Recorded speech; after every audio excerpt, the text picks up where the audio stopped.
Hello, everybody. Welcome back to Amateur Sports for tonight's NBA Free Agency live watch along. June 30th, 6 p.m. Eastern. That is when NBA Free Agency kicks off. I think every year or so now it's about this. It's maybe, I don't know. It's always around this time, whether it's this day specifically or, July 1st, July 2nd, whatever it is nearly time for NBA Free Agency to unofficially begin. I guess technically players aren't exactly signing today. It's kind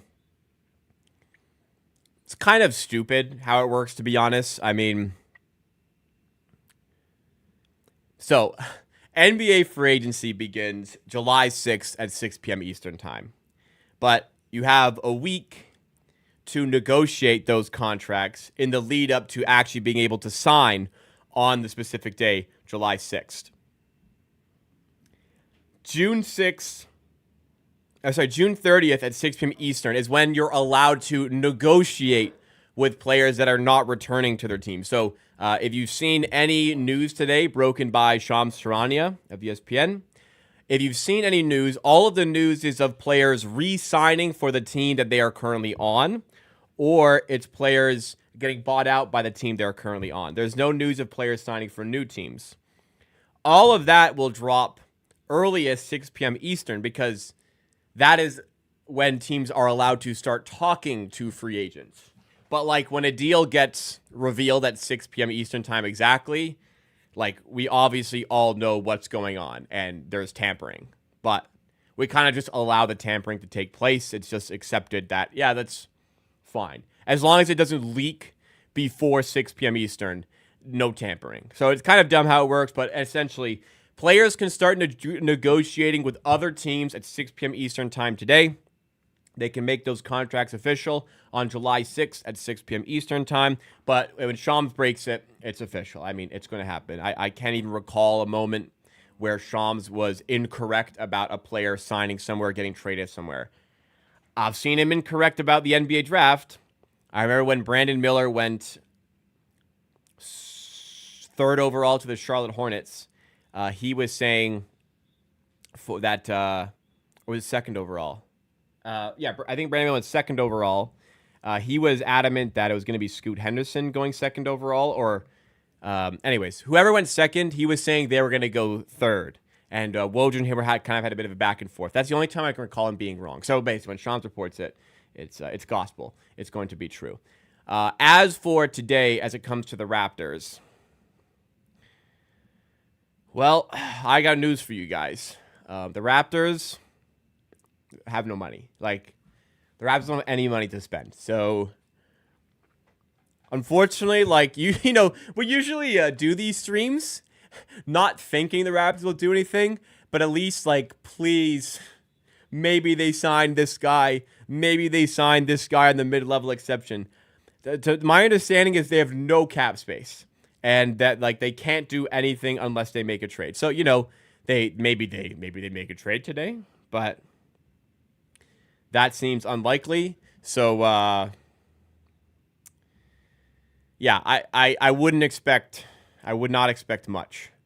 I would not expect anything. If the Raptors do anything, then we'll have some luck for this stream because I don't think anything is going to happen. All right, guys, how's everyone doing? Thank you so much for tuning in today.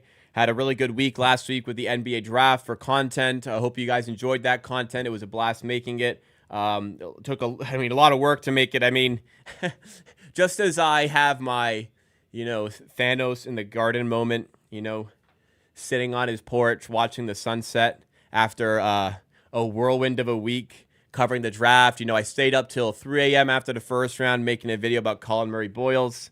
And then I stayed up till 2 a.m. after the second round to make a video about Elijah Martin. That goes up Friday morning. And Friday morning, I'm sitting on my porch, basking in the sun. And then 9 a.m., Masai Ujiri fired by the Raptors.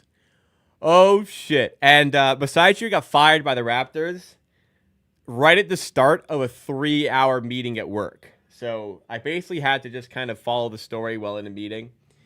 And then after the meeting, I have half days on Friday. So after the meeting at noon, I started going to work on that Masai Ujiri video.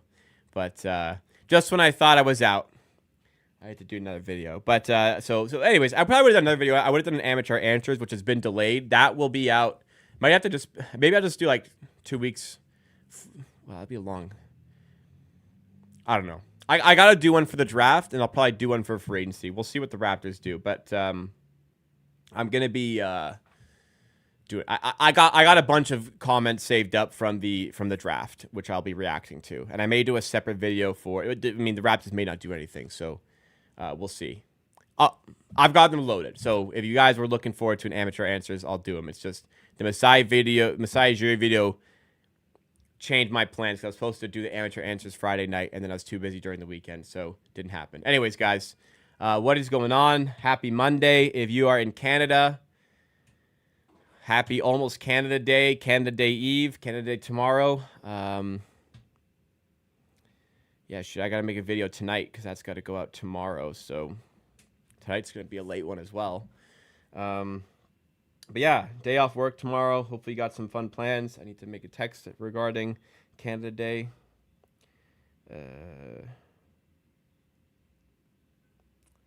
But yeah, what are you guys up to? What are you expecting out of the Raptors today? Let me know.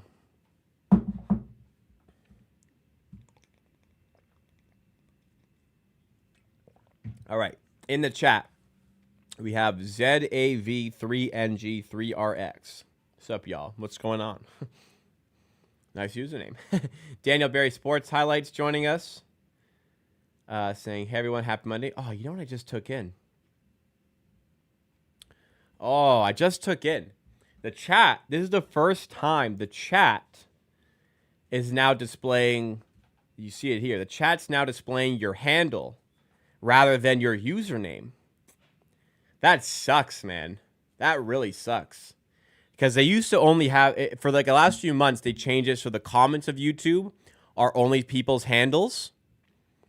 But now they've changed it so that it's also in the chat. So in the chat, damn, if you've had your username, if you've had your display name this whole time, now it's just going to have your username. Damn, that sucks. So I have to go by usernames now, which is dumb because like the display names are so much easier to. I mean, I get why they did it, you know, but so you can't like, you know, change it all the time. But still, that kind of sucks for me who's interacted with all the people in the chat all this time. So anyways, if you want to, like, you know, what you can do is go into your profile and change your username to make it a bit, you know, easier if you want to still, you know, have the same discourse, but you know, up to you. It's your life. Make your username whatever you want it to be. I was just thinking, why is that? We don't usually have that. Anyways, Real Sure Khan says, let's go. Dak Canadian says, do you think we got a shot at Ayton? Wouldn't hurt to try. Honestly, respectfully, I disagree with both of the things you just said. Do you think we have a shot at Ayton? I don't. Wouldn't hurt to try. It would, because DeAndre Ayton stinks and sucks at basketball. Well, he doesn't suck at basketball. He sucks at playing winning basketball in the NBA, and he doesn't give a shit. So, pass on Ayton for me. Sean Savory says, what about Sharp? We talk about Sharp. Sharp who? Shaden Sharp? Come on, forget about it. DeAndre Ayton, no, thank you. No, thank you. Sharp. Who we signed with the Nets? Who are we talking about? Oh, Shaden Sharp. Okay. No, Day'Ron Sharp. Day'Ron Sharp. Oh.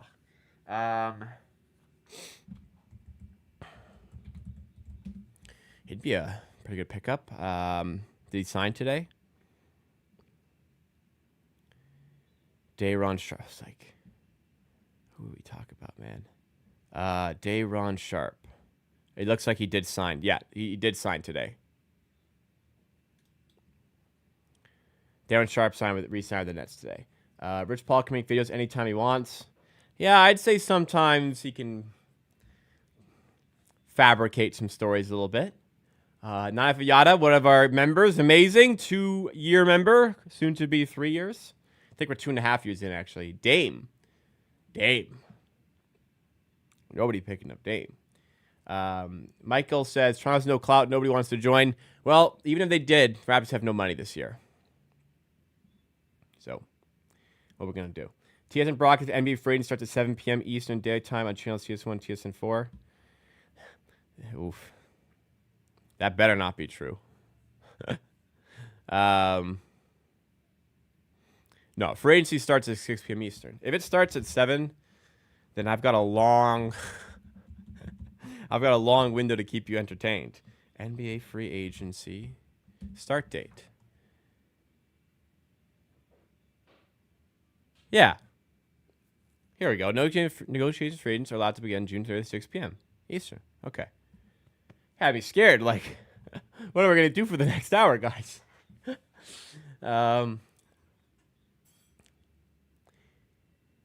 You sign Aiken, we try to move off Jakob in exchange to LA. Could you? What are we talking about?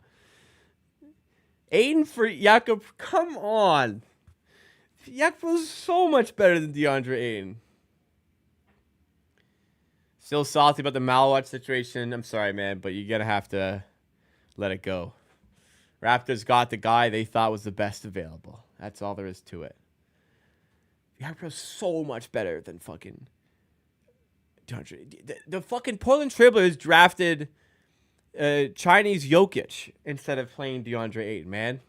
They reached for, well, the stories have come out that the Nets were going to take him at 17 if Portland had taken him at 16. That's why Portland moved in to get him there. But it shows you how little they care about DeAndre Ayton. Where they've drafted a center the first round the last 2 years.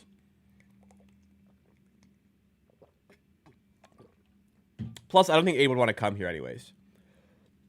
Clifford Omarui, Raptors did sign him as an undrafted free agent last night. Yes, or not last night. After the draft concluded.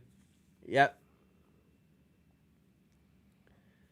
Raptors could waive some players, I guess, and make a bit of room. You're right. They could waive AJ Lawson, Colin Castleton for no repercussions. Do I think Chris Boucher is gone? I know Chris Boucher is gone. Thanks again for time hours as well. Thank you for watching. I'm thanking you for your time, guys. It's very rewarding. I appreciate all you guys. Raptors are $240,000 above the luxury tax. They're not going to be paying luxury tax. End of discussion. Doesn't matter who their ownership is. No need to be a fringe playoff team paying the tax, so we're not going to be paying the tax. That's not going to happen. So if we're above, it means we have to get under. And Sahaj says we're above, so we got to get under. We have Joel Bennett who says, I would like to see a small trade since Castleton lost in a sack for JV or backup to Yak. I mean, yeah, JV's backup, but doesn't solve the problem, you know? The problem is backup center. And backup rim protector, excuse me. JV doesn't solve that, so I don't see the need. Honestly, like I said after the draft for the backup center, you know, Barnes can do it, Murray Boyles can do it, Mobo can do it, and the thing about those three players is that not only can they do a job there, they can play with Pirtle as well. Where if you sign a traditional center, that guy cannot play in a lineup with Pirtle. So I can kind of understand like why the Raptors don't want to get tied down to that backup C. The issue is absolutely, you know, when Pirtle's injured, now you have no center. So I've always wanted like the third choice center, the guy who's not in rotation really, but is when Pirtle's injured. I just like, you know, rim protection's expensive. That's the thing.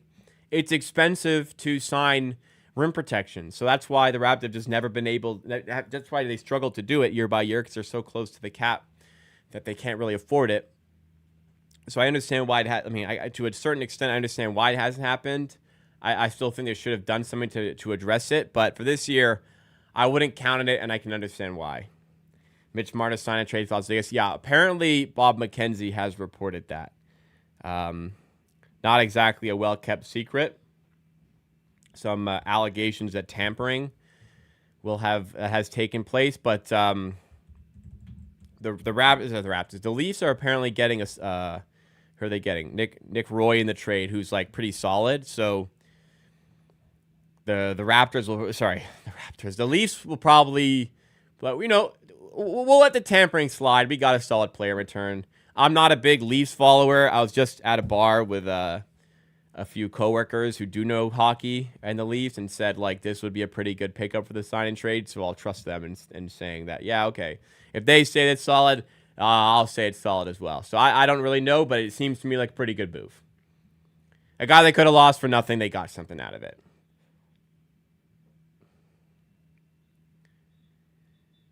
Wrong chapter saying hockey. Well, I like the Leafs still. Aiden's a lousy defender and doesn't fit the Raptors culture. That's true. That's true.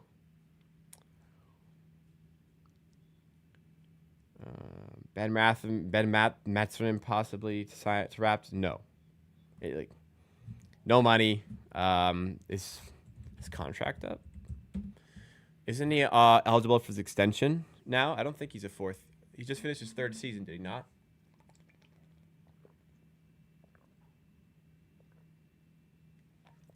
Or was his contract done?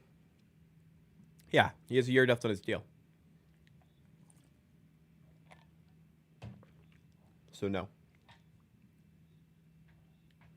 Shams has never been wrong. Oh, what has Shams been wrong about? Dame?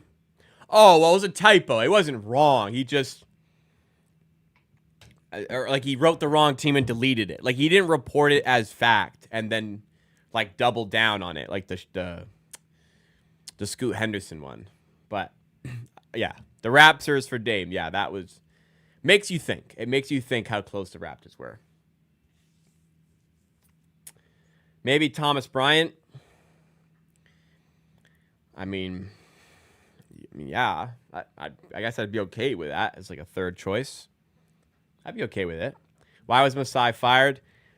Probably the biggest reason was MLSC Roger trying to cut cost. That's the story to me. Because as much as you could talk about performance issues, bad trades, bad moves that have happened in the last few years, none of that was referenced in the press conference about it. The only thing referenced in the that was just not referenced at all. If it was performance-based, they would have said it was. They never said it was. Bull. Should we be the latest team to fall victim to the fucking bull scam? Like, but if we get him to try and he cares about basketball, he'll be amazing. Yeah. How many teams are going to make that bet and lose? No. Ben Simmons. Ben Simmons would make me... I mean... If you just take Ben Simmons in a vacuum, you don't think about what he was, how far he's fallen, the injuries and stuff. If you take Ben Simmons in a vacuum, you'd think, like, yeah, like what a nice signing that'd be to have off your bench. Wayne Burr, that's David, says Bobby Webster find his inner Brad Treliving. Running back the same Raptors roster as the past season, it won't, in my opinion, help the Raptors advance to the next stage of the rebuild. Well, it's already a different team. They already have Brandon Ingram, who wasn't there last year. So, and Colin Murray Boyle's a top 10 draft pick. So it's different. I wouldn't say it's like running it back with the same team. Need a third option center, but like, I'd rather get a guy who can shoot, who's probably going to play more. Have I seen the Malik Beasley allegation betting? Of course I've seen it. Yes. I do a show for work where we talk about betting stuff, and we talked about that a lot today. That's coming out tomorrow. But yes, biggest news in sports betting this week. Ross Atkins should also be fired. Yeah, you could definitely make the case for that. But the way the Jays are playing, you probably got to give them the rest of the year. Apparently they're big game hunting. We'll see. It will take a lot of work to get a GM with a winning mentality who's willing to win championships. Yeah. Do you think the Raptors could ever find a general manager who has like won a championship before? Must be really difficult. A general man. Imagine we had a general manager who helped build an NBA champion. Seems like impossible. Who could we possibly hire as general manager who helped build an NBA champion in the last, I don't know, 5 years? How many? Like, the 5 general managers last year won a championship. How the hell are we going to get one of those?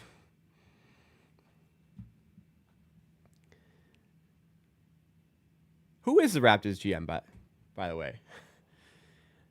I say start Ben. Shut up. Simmons on the court, good signing because it's cheap. Simmons in the locker room, very bad idea. Yeah, I mean, you can talk about that stuff as well. We're not hiring him. What are you talking about? We don't have a general manager. Or one that's, let alone one that's won an NBA championship as general manager.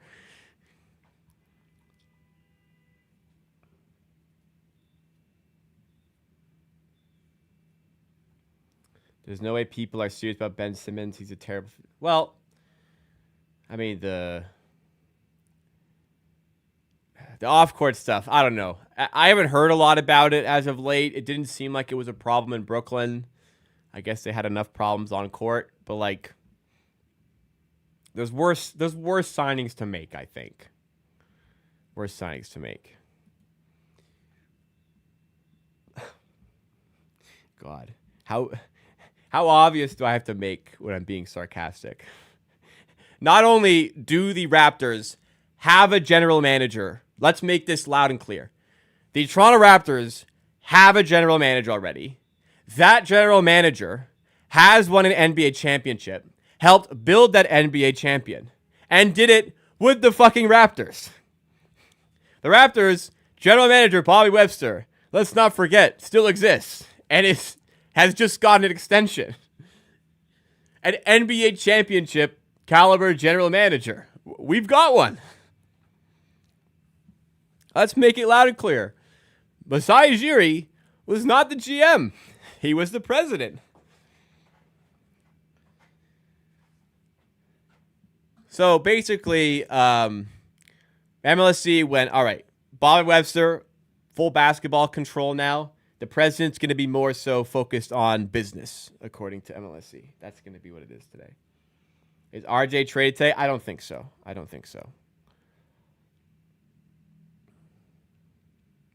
I saw Marner. I don't know if it's made official, but I saw Marner's about to get moved to the Golden Knights. We kind of knew that a week ago, but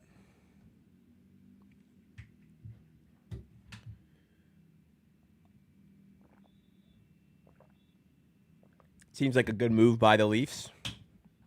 For a guy that was going to leave anyways, they got something out of it. Do they Raptors kept Orlando Robinson? No. You're better off just, like, not having him on the court at all. He's not good. How can you be, like, 7 feet tall and be a bad rebounder? Like, it's there. Just catch it, man. Like, right?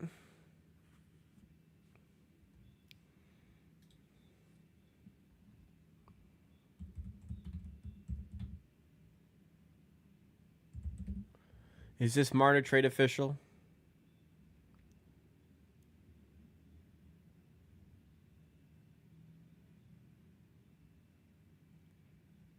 I mean, Bob McKenzie's a great source, and he said it is, so I believe him. I don't think the Raptors do anything today. I think the Raptors do anything. If the Raptors did anything, I'd be pretty surprised today. Well, I guess, yeah, Ben Simmons is another player who can't shoot. So, Dixon Saturday 86, you're in the wrong place. Sean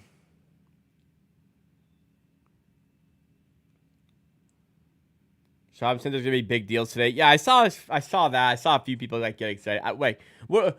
He's gonna be on a ESPN show at 7. What is he gonna say? Yeah, probably not gonna be anything cool today.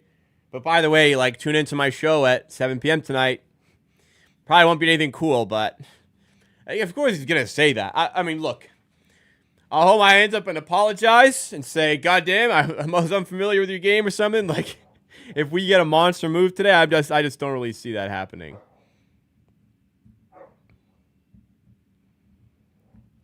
But yes, the draft needs to be treated as its own, like, entity. Like, you know, we always say talent over fit, and then now everyone's so mad that we didn't draft for fit. Talent over fit. Let's get back to the basics. Talent over fit. So you have to treat the NBA draft in a vacuum, especially when they're in their quote unquote, from Bobby Webster, talent acquisition phase. They're still in the talent acquisition phase. They're not fine-tuning the roster. They're acquiring talent. So the draft needs to be treated in a vacuum of the Raptors finding the best player available at pick number 9 and pick number 39, right? Now, though, that's done. We got the best players available at 9 and 39. Now, you got to start roster building. Now, you have to figure out, okay, is the backup rim protection going to come from Barnes, Murray Boyles, Mobo? If so, okay. Now, we have to figure out shooting. Because I can believe that the backup center committee can get it done. I cannot and do not believe that there is enough shooting for this team to be successful. Absolutely, something needs to be done, not necessarily today, but in the offseason to get better shooting on this team. If that's trading RJ Barrett, so be it. But something has to happen. Something has to happen for additional spacing for this team. Absolutely. All right, guys, we are a minute away from NBA free agency beginning. I expect to see a few tweets like right away. We will see. If you guys are enjoying the stream so far, please make sure you smash that like button. We got 100 people, 133 people watching right now, 25 likes. Let's get this stream up to 50 likes ASAP and try to get to 100 before the stream ends. Please support the channel. If you're new for Raptors content all throughout the offseason and beyond, make sure you're subscribed to the channel. Would really appreciate it.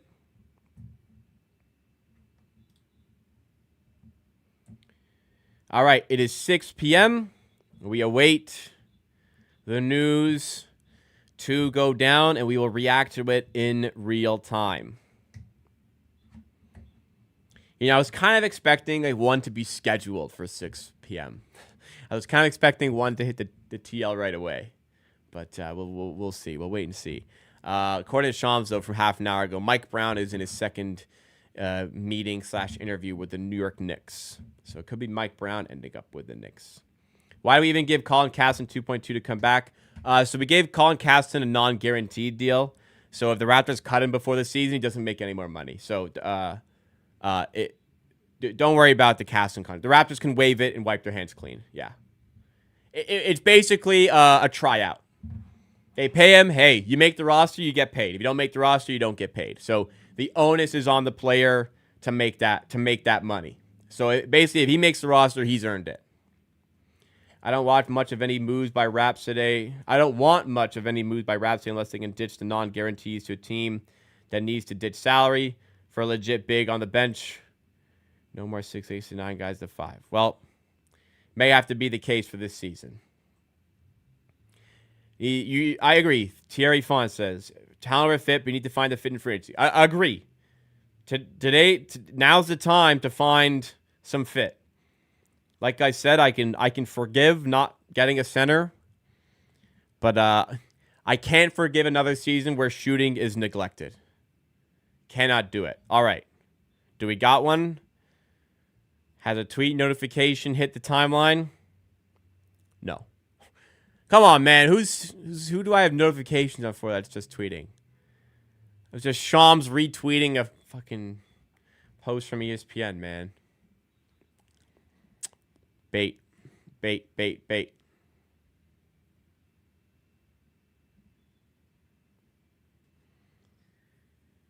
Mitch Marner traded to Golden Knights. Yeah. 8 season, 96 mil. 12 a year. Well, we got Roy back. We got a guy back. RJ Barrett for Austin Reeves plus Gabe Vincent and 2031 first round pick. I'm delusional. Glad you said it. Raptors do some wheeling and dealing. It's not like the Raps have enough commentated hardcore equivalent types. Hardcore, what do you mean? Yeah, RJ Barrett for Austin Reeves. Lakers say no. Like, pretty much. Immediately. Like, they need spacing, too. Everyone needs spacing. Man, Colin Sexton ended up on the Hornets, I think it was. Right? Jeez, like, GM should be on the phone with fucking. GM should be on the phone with fucking Charlotte right now, man. Get Colin Sexton for cheap. Surely. We had Michael Grange say earlier today, pretty in line with what I've been saying everything can change, happy nimble and all that, but senses Raptors free agency will be fairly quiet. 2 roster spots likely for minimums, assuming Garrett Temple has 3rd spot, which he does, to fill, and pending extension for Jakob Poeltl to be monitored. Yeah, so not much going to happen.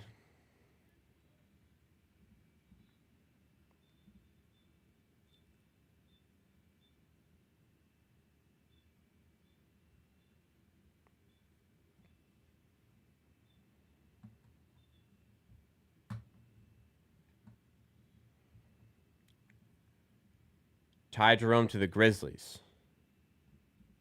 For real? Unless Shams reports it. I don't try. Until Shams reports it, I don't know. Have you a solid pickup for the Grizzlies? It's just how much you're going to bet that last year's Ty Jerome that's what Ty Jerome is? Or are you going to bet on like the rest of his career, you know?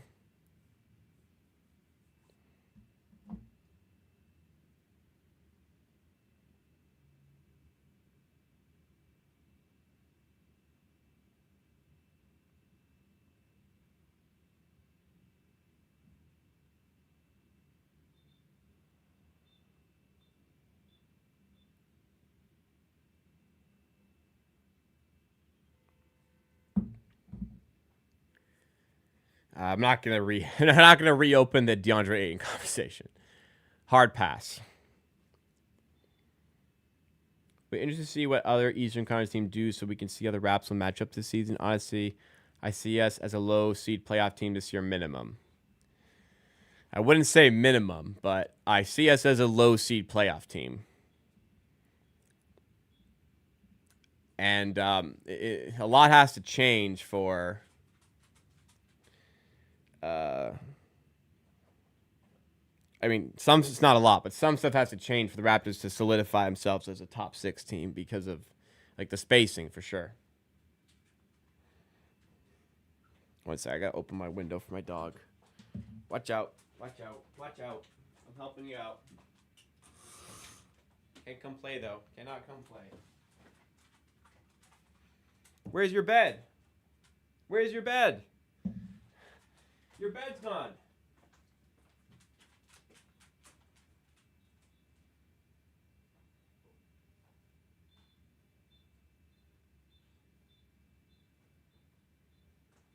Come here.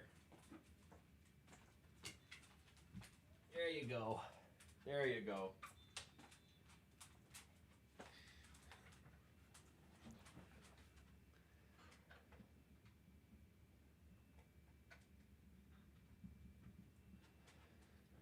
What's wrong with him? I watch NBA, don't know what his problem. People say he's soft. Who? Aiden? He's a horrendous defender who doesn't give a shit about basketball and doesn't try very hard. Is this the year Kyle Lowry becomes a Raptors coach? Probably not. Can I add Maxime Reidno at 39? Raptors probably didn't want to worry about coaching defense. He's not a good defender.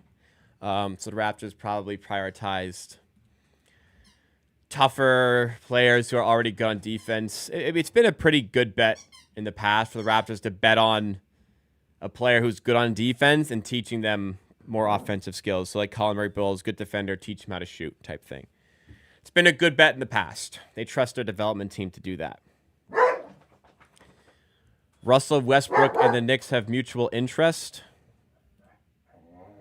Wouldn't it be a bad pickup for the Knicks?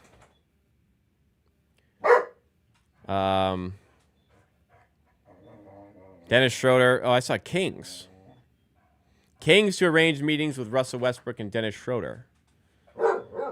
I don't know how much that helps them, really. No, man. You're going to get kicked out. Yeah, Gold Cup was pretty sickening yesterday. Definitely Canada were good enough to win it all, but horrible upset against Guatemala. Schaffelberg takes a horrendous red card. Jesse Marsh, disaster class in the second half with his substitutions. And then, you get to a crapshoot of penalties, and there you go. All right. You're done. Go. Go. Go. You're done.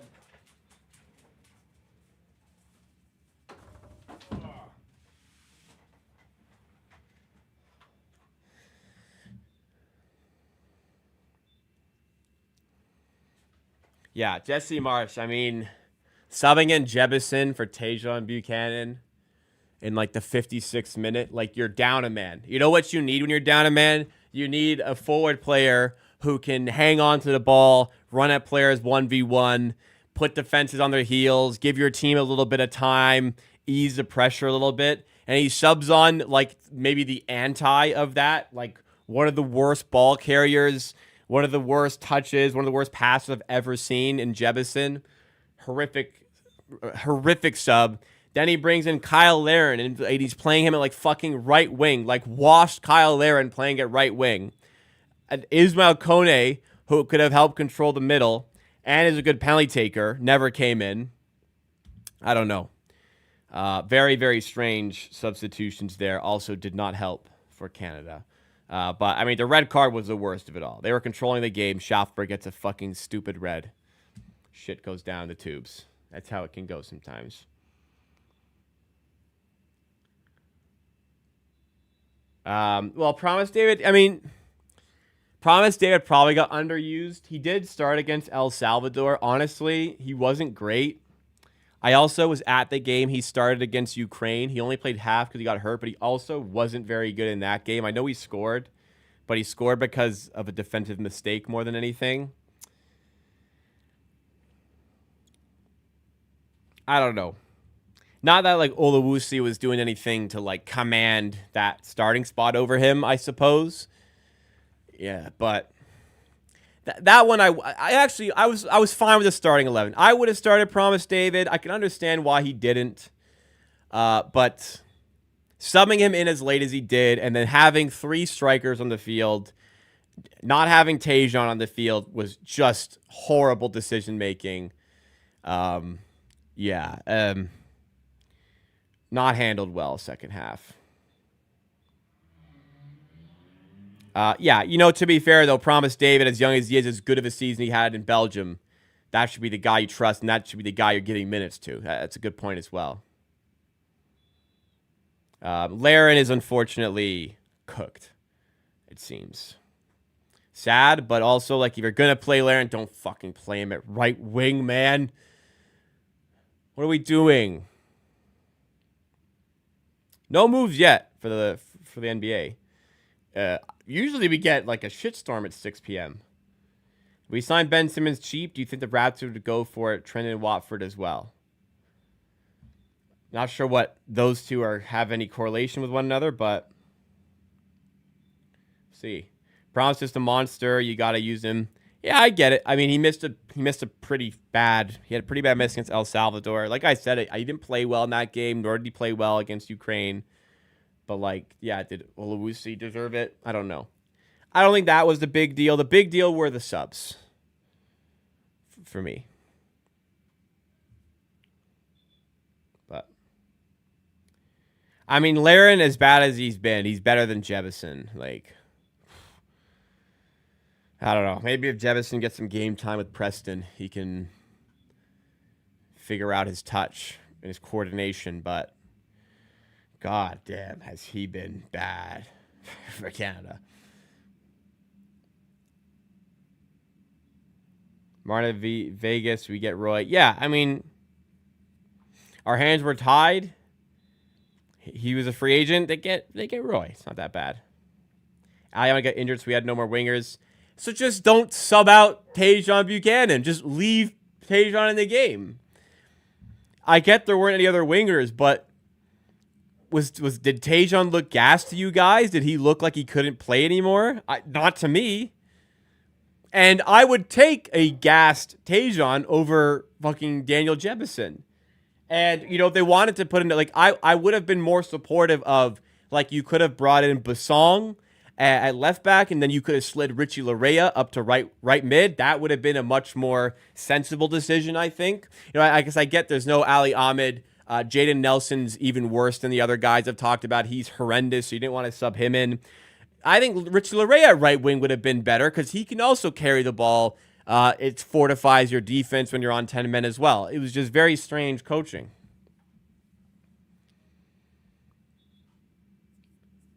I'm a much lower Toronto team that's for England the World Cup. Half my family's from England, half of them's from Italy, so I support those two. And Canada's, and I obviously support them as well. So I've got, I'm in a few different pots here, but growing up, Canada weren't in anything. At least they're good now.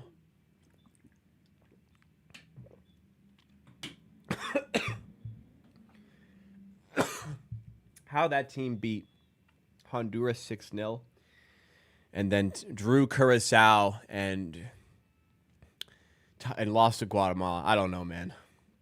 It looks so good before and after that Honduras game, but disappointing. In tournament play, you got to get it right on the day, and they didn't. Yeah, I don't know. I go to BMO Field a lot. I live close by, so I can walk. But, man, I have no idea, no fucking clue how in 1 year this city's going to host the World Cup. I have no idea. Like, they're going to have, like, the World Cup fan zone at the Bentway, like in Fort York. Do you guys have any idea how bad Fort York traffic is already a lot of the time?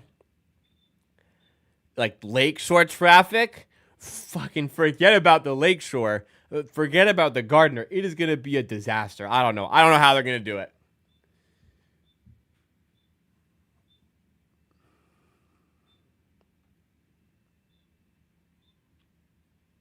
We'll see. I live close by, so if it's going to be bad, I'm going to experience it. I'm going to experience it firsthand.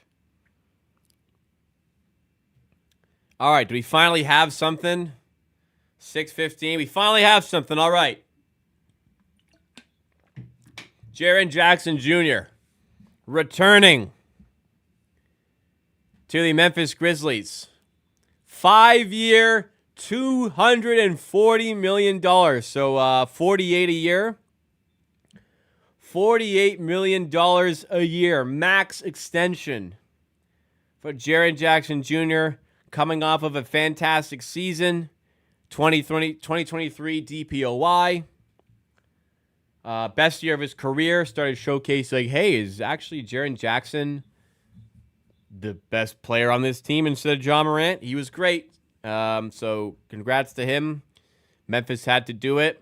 And in order to get him, I mean, you know what we're not really understanding here is that, Jaren Jackson very much could have been like, well, I just saw we traded away Desmond Bane. I don't know what direction this team is heading. You got to prove to me over the next year that, like, this organization is going to be serious. Because if not, I'm going to walk. So, I mean, I don't know. They presented the plan to him. I don't know what they told him. But they had to give him something. They had to do something to explain how they're going to build a competitive team out of this because I don't know. I hadn't really seen it. So they must have that slide deck must have been pretty impressive, whatever they gave him. But deserved for him for sure. Sometimes you trust the process like SGA. Yeah, sometimes you trust the process like SGA. Sometimes the team never gets good like Dame, and you get nothing out of it. So sometimes it works, but a lot of the time it doesn't. I don't know. Look, he got probably the right move for him. Collect the bag, figure it out later.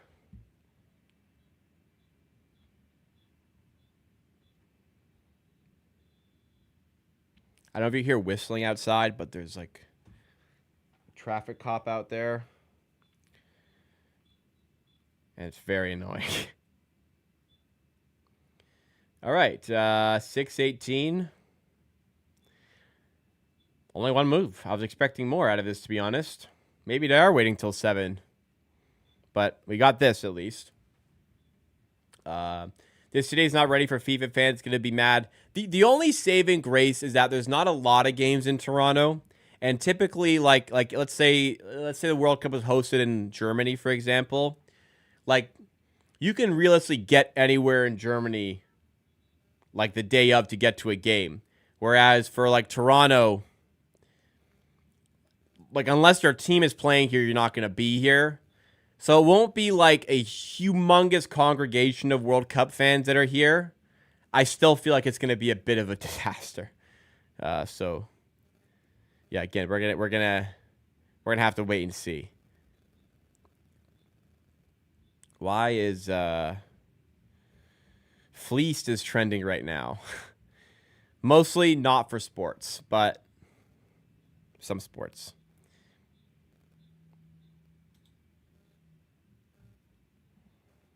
All right, one move down. Still waiting to see anything else moves here. Oh, Jaren Jackson switching from number 13 to number 8, apparently.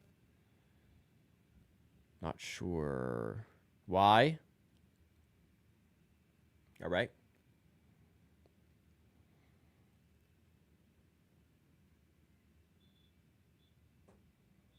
Oh, here we go.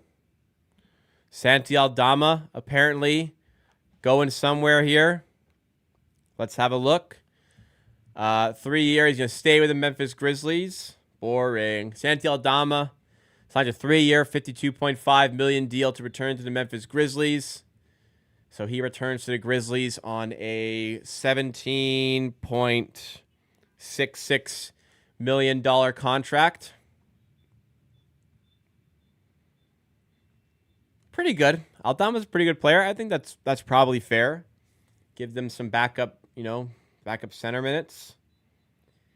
Mostly power forward, but can give him some backup center minutes. Moves pretty well for like a 7-footer. So solid pickup. 17.6 I think is fair value for him. Memphis getting their business done early. Shout out Memphis. D'Angelo Russell to Dallas I have seen as well. Probably a good pickup by Dallas just because they have so little players who can ball handle. Like, D'Angelo Russell stinks, but like they are just lacking so much with ball handlers. Like, do they still have Spencer Dinwiddie? Like, is that the extent of their ball handling? So, yeah. D'Angelo Russell makes sense, even though he stinks. Where I think Kuminga's going to go, I mean, who knows? He probably just stays. Oh, is this contract type? Yeah, I guess did he not get an extension? If so, he's a free agent today. Officially. I haven't seen the official word that Golden State's not bringing him back. Yeah, he's an RFA. He's an RFA, so Golden State can match. So we'll have to wait and see. All right. Yeah, that's it right now. Yeah, I saw the jersey change. Don't know why that is, but who knows? I'm sure he's got his reason.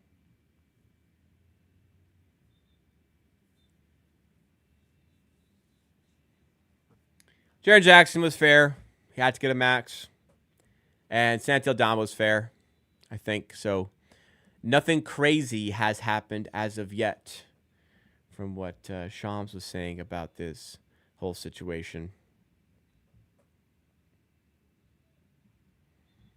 Again, we will wait and see. Jaren Jackson's contract negative? I don't think so. He was amazing last year. What are you going to do? Not pay him the max? Like, going to have to. You had to. You had to pay him that. He wasn't going to take less. If you offered him less, he would have walked for free. So, feels fine to me. Can't come with many teams who'd want to trade for LeBron. I don't see him leaving. I feel like this happens a lot where LeBron, is ambiguous about his future. basically like just trying to put pressure on the Lakers front office to make a move. Probably what it is. I don't know. I don't see LeBron going anywhere right now. Like, if LeBron leaves end of the year as a free agent and signs for a team on a cheaper deal, I could see a lineup of teams. But for this year, I don't really see who's shelling out that much salary to get. As good as he is, he's still NBA caliber. LeBron at age 40, you know. Yeah, he could have taken a minimum somewhere, chased a chip, but sticking it out with the Los Angeles Lakers. Man, how many more chips could LeBron have if they didn't trade Kyle Kuzma and KCP for Russell Westbrook? Seriously. One of the worst decisions ever to break up a championship team. They lost Alex Caruso to free agency, who just won a second chip himself. Horrible, horrible decision making by the Lakers. Horrible.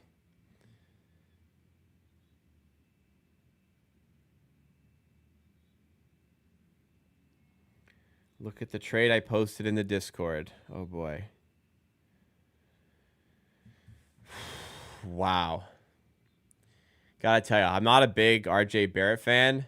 I'm a far lower fan of Patrick Williams and Jalen Smith.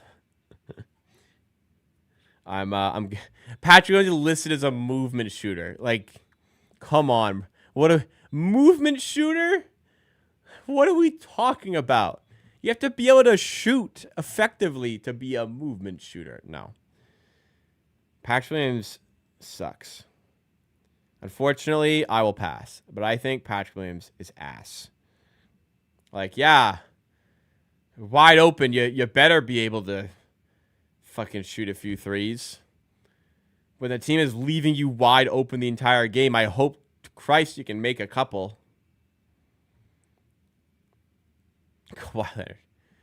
Nah. Patrick Williams sucks. Bulls overpaid the shit out of him. We're not going to bail him out. We're not going to bail them out of that bad contract. No thanks. And Jalen Smith, I don't think is very good either. Going to have to pass, even with the 2 first-round picks, unfortunately, there.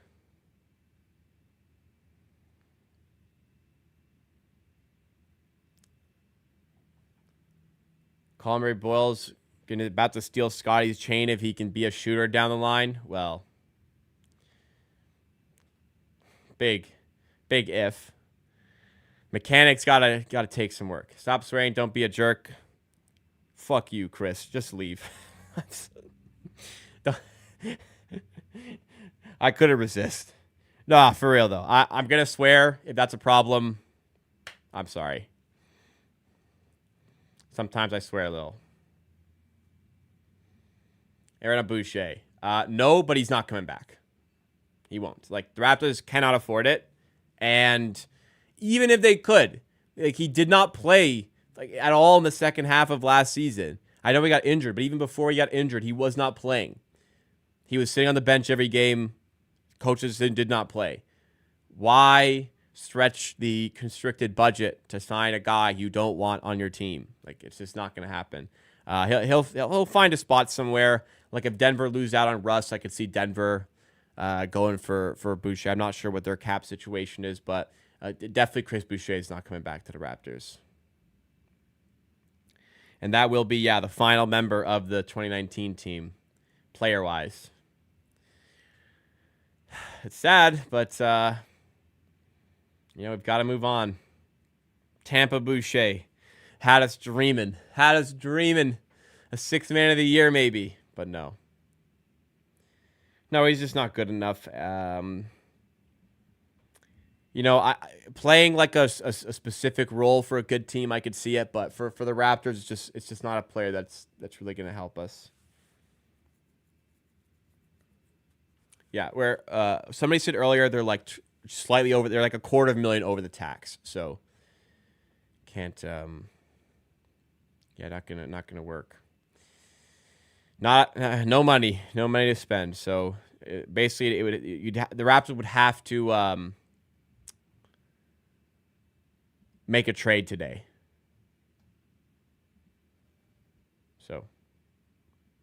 I don't see it. I don't see it happening.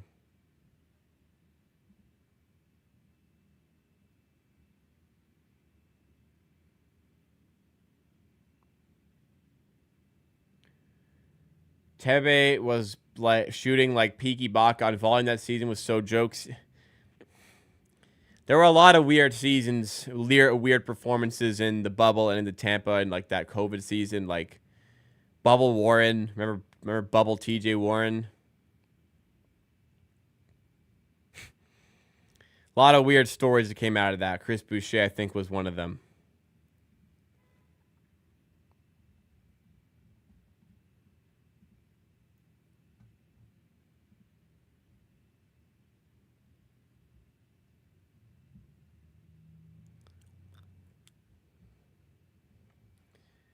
Bubble AD, yeah, Bubble AD shooting was crazy. Everyone always goes back to that and thinks, "Woof, what if AD gets a jump shot like that season?" And ain't happening. Skywalker just joined Discord. Thank you. If you guys want to join the Discord, the link is in the description. Help support that growing community. If you guys are enjoying so far, please hit that like button. Sorry for swearing earlier. Make sure you subscribe well for Raptors content all off season long. So live for about an hour so far. I will probably stay. My plan is to stay live till 8:30. If we're not like really moving by 7:30, we'll have to evaluate what's going on.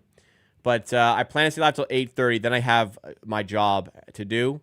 I have work today, and I have to work on a YouTube video to post tomorrow. It's going to be out all day tomorrow for Canada Day.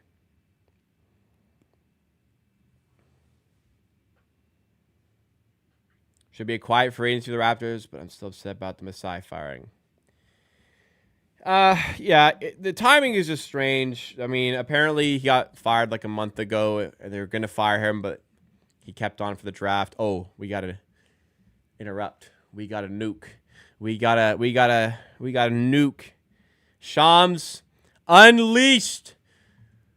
Dorian Finney-Smith has agreed to a four-year, $53 million deal with the Houston Rockets. 3-and-D wing for the Rockets. Man, Rockets are serious next year. Not shocked because this got reported earlier today.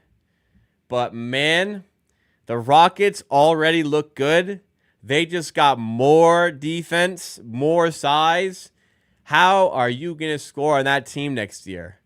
They got Fred VanVleet, Amen Thompson, Dorian Finney-Smith, Kevin Durant, Alperen Sengun, Jabari Smith. Like, this is Tari Eason they'll probably bring back if he's healthy. This is a scary fucking team, man. Damn. They may be the second best team in the West, dude. May be the second best team in the West. Oh, they've got Steven Adams as well. Good grief. All right, another pickup here. Paul Reed, a.k.a. B-Ball. Paul has agreed to a 2-year, $11 million deal to return to the Pistons. Yeah, whatever. Nothing burger. Congrats to Paul. You know what? Getting another NBA contract is tough. Paul Reed did it. Good for him. Crazy offseason ever. Well, I mean, as much as I'm excited about Finney-Smith signing somewhere, doesn't make it the best. We'll see what happens today. Scoring Fred and KD. Like, KD isn't a slouch defensively. Fred is still a very good point of attack defender. Bro, the Lakers literally traded D'Lo for nothing. D'Lo sucks, so that's probably why. You've answered this already, but it's from 9 Forgot. What are your thoughts on the Keith Pelly press?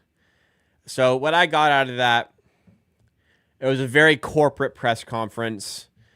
All signs from the Keith Pelly press conference, the MLSE press conference after firing Masai Ujiri, All signs from that press conference was that this was not a performance-related decision for Masai Ujiri. Nothing about that press conference indicated this was a performance-based decision. If it was, they should have said something. It basically, MLC wanted to cut costs. Done it with the Leafs, doing it with the Raptors now. They're cutting costs. That's what I gathered out of it.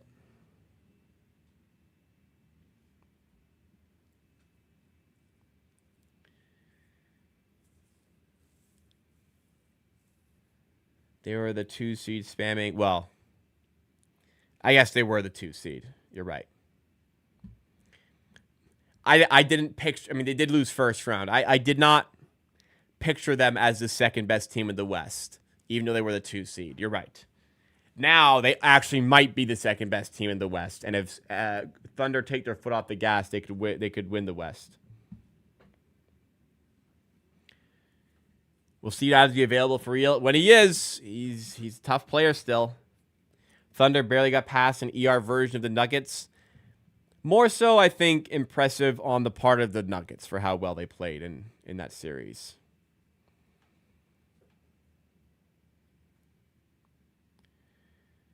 They ruined it for the rookies with that fire. We were meant to see their presser. We usually don't see their press conferences until media day, really. I can't recall the rookies getting a press conference like days after the draft. Maybe I'm wrong. Cam Spencer re-signed with the Memphis Grizzlies, 2-year, $4.5 million. All right. Bradley is going to be so good not being tasked with the primary perimeter scorer in the half court. Yeah. And on defense, you know, he's always struggled against speedier guys, but they have Amen Thompson to do that.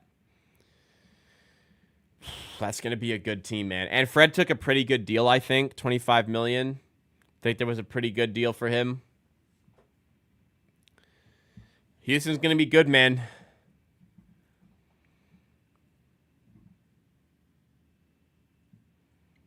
Boycott Rodgers. The sad reality is, like, everything you do is Rodgers. Like, remember when Rodgers went down, like, 3 years ago, and, like, the whole country shut down? Like, you couldn't get money out of the ATM. Stores couldn't take credit card or debit card transactions. Everything had to be cash. Some of them couldn't, like, open their tills, so they couldn't even sell anything anyways. Wi-Fi was down. Data was down. You couldn't communicate with anybody. It was like anarchy for a day when Rod went in. So, I mean, Rod, you can't, unless you go off grid, you can't completely boycott Rodgers. And what, you go to Bell? Like, fuck. There's probably people talking about boycotting Bell as we speak right now.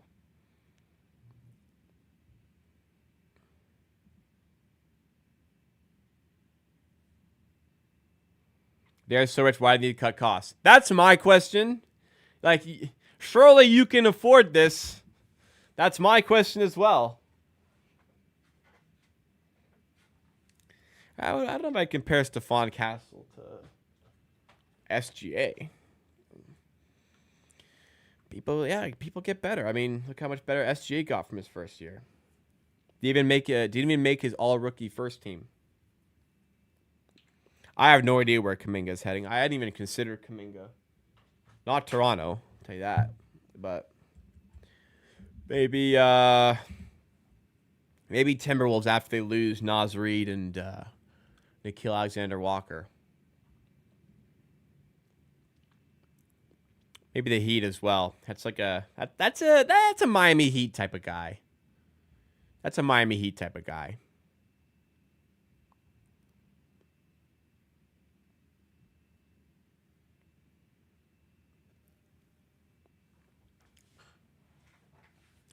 Maybe like a dumb Sacramento move. Oh yeah, Naz Reid did resign. You're right. I knew that. Forget how much he got paid for. You're right. Maybe Sacramento are the dumb team that makes a move there. 5-year, 125. Yeah, that's fair.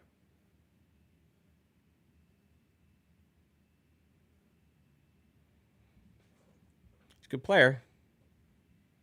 Gotta pay good players. Do they have to pay Masai for this season as well? Yes, they do. So wouldn't they be losing money by getting rid of him now instead of next offseason? Yes. They would. It's pretty funny, isn't it?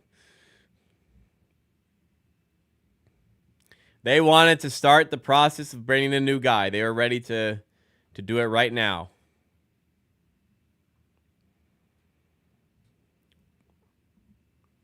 So nothing for the Raptors yet, but Mitch Marner in Toronto News. 8-year, $12 million to go to Vegas.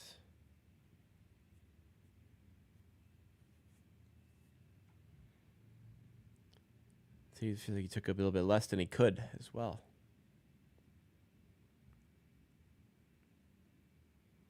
Yeah, apparently Ed Rogers doesn't like Masai Ujiri either. That has been widely reported.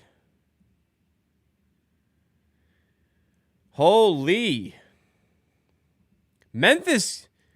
What is going on? Memphis getting shit done, man. Memphis getting shit done. Memphis and Cole Anthony's reps at Excel Sports are working towards a resolution that allows Memphis to create the necessary cap to renegotiate and extend Jaren Jackson Jr. while giving Anthony the opportunity to find his next destination. Oh, never mind.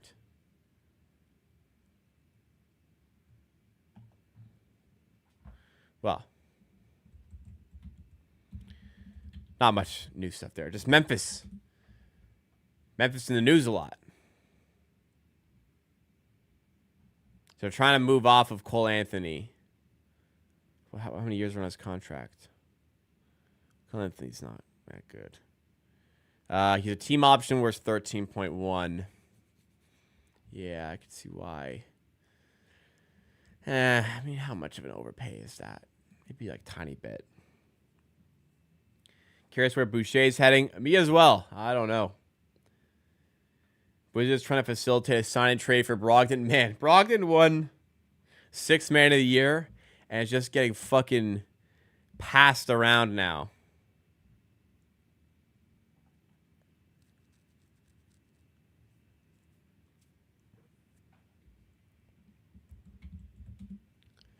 CJ McCollum, I don't know if he got bought out. It's very funny the guy who has negotiated this, basically this cap situation the NBA is in right now, is like feeling all the repercussions from it. It's pretty poetic. But CJ, from what I understand, is still a Wizard.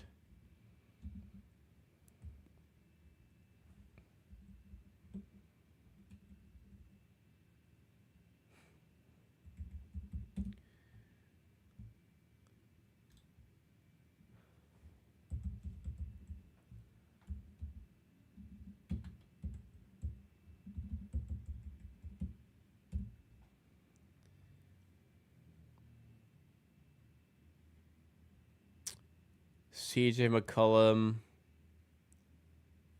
I haven't seen anything about a buyout. This was funny though. This was funny.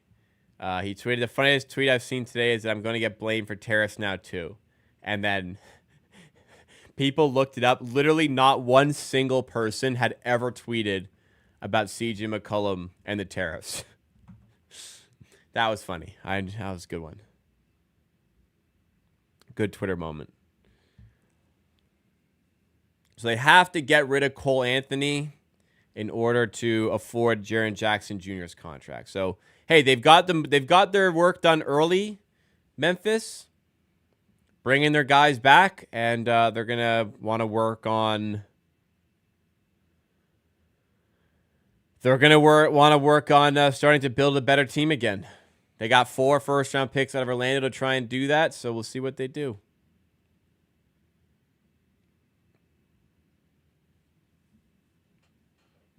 CJ did tariff the NBA. What would you guess for how much Jakob's extension will be? Oof.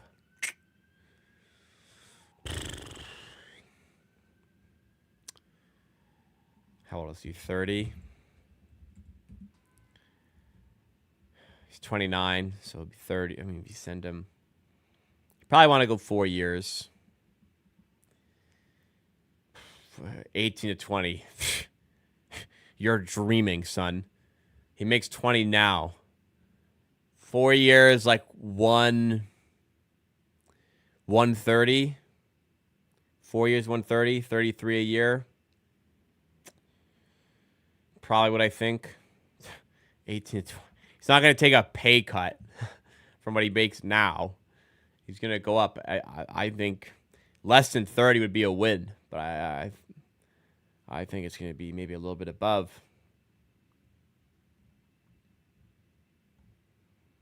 God, what a team. Look at this.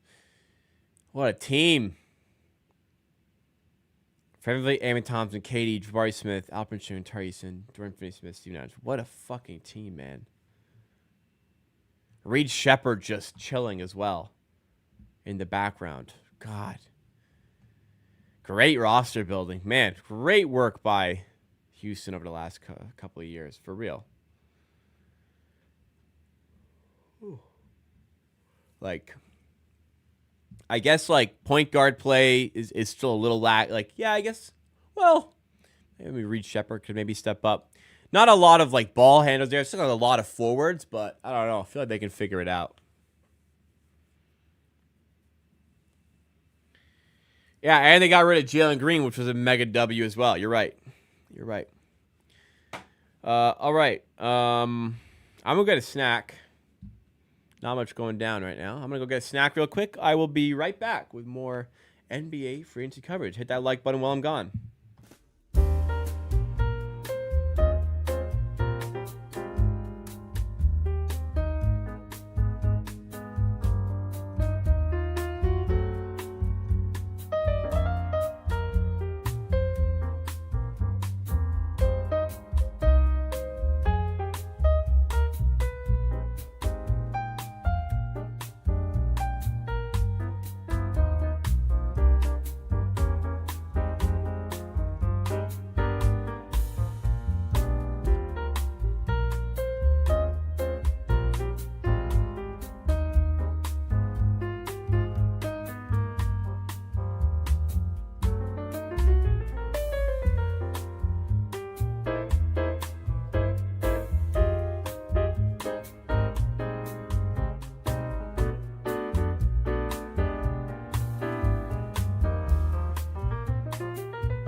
What I missed?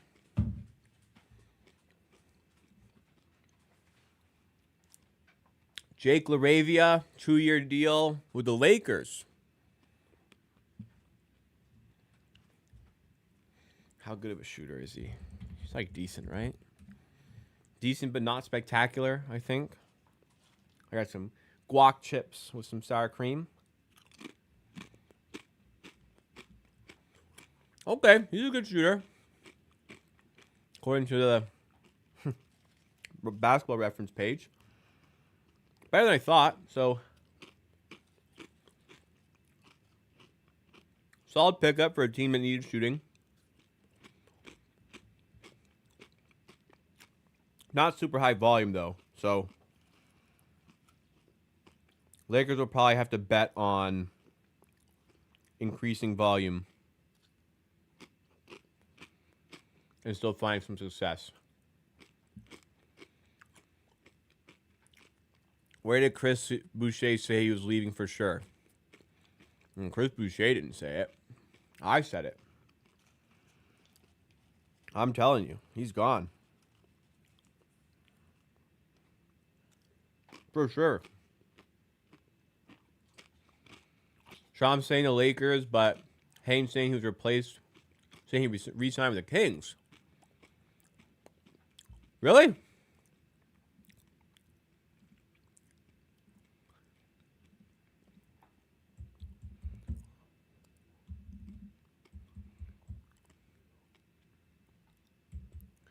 Chris.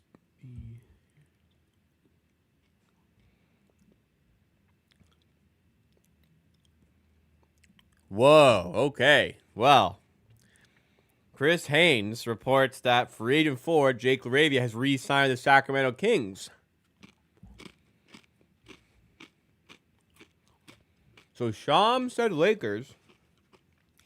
Haynes says Kings.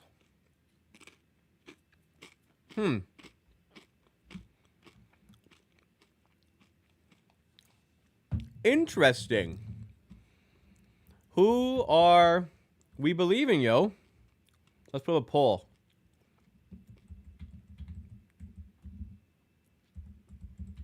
Maybe it's a sign and trade. Maybe the Kings have signed and traded him to the Lakers, which would make both of them kind of right. All right, vote on the poll in the chat. What are we doing here?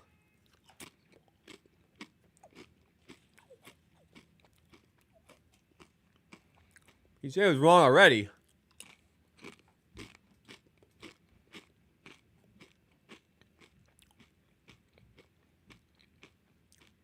Yikes, bro. Bad look for Chris. He has signed with the Los Angeles Lakers. No confirmation there.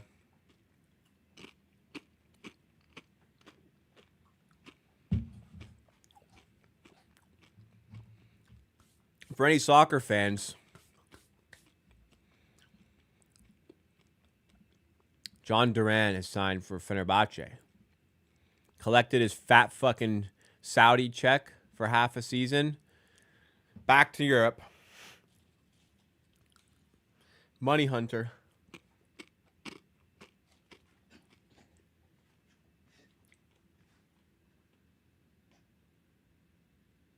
What was that?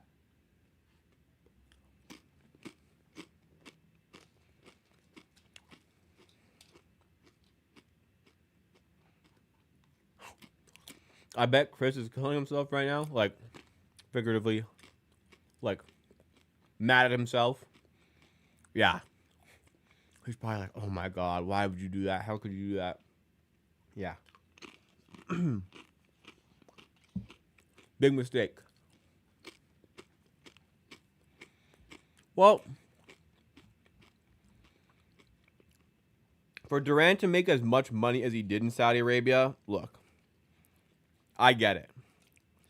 Even half a season there takes care of you and generations of your family.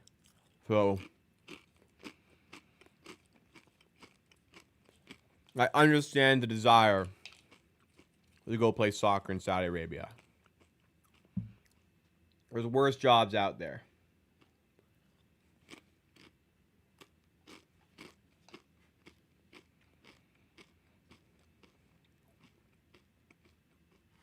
Posted the wrong draft, probably. You're right. He probably had both of them drafted up.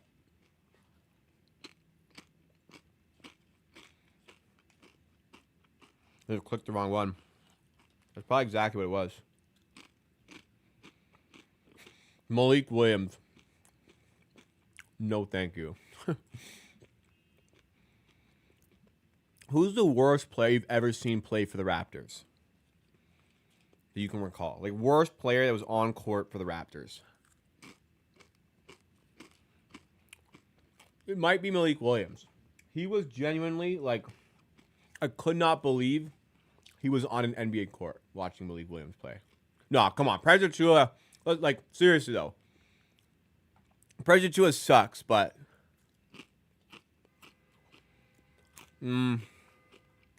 I could see how Aaron Baines could have given that vibe.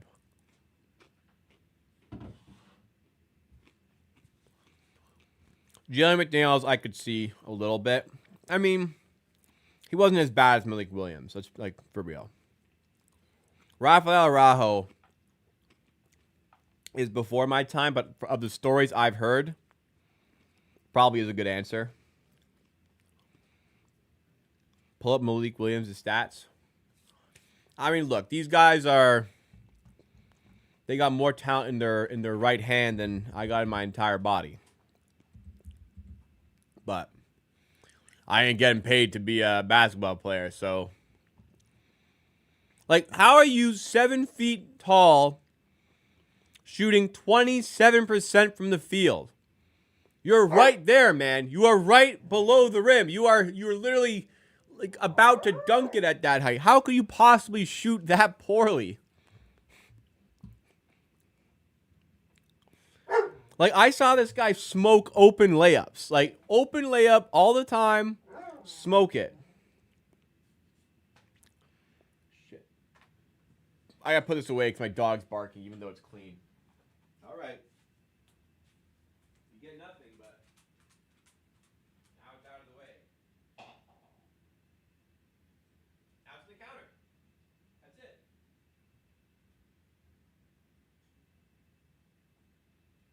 Changes nothing. You still don't get anything. Now you just made me get up for no reason.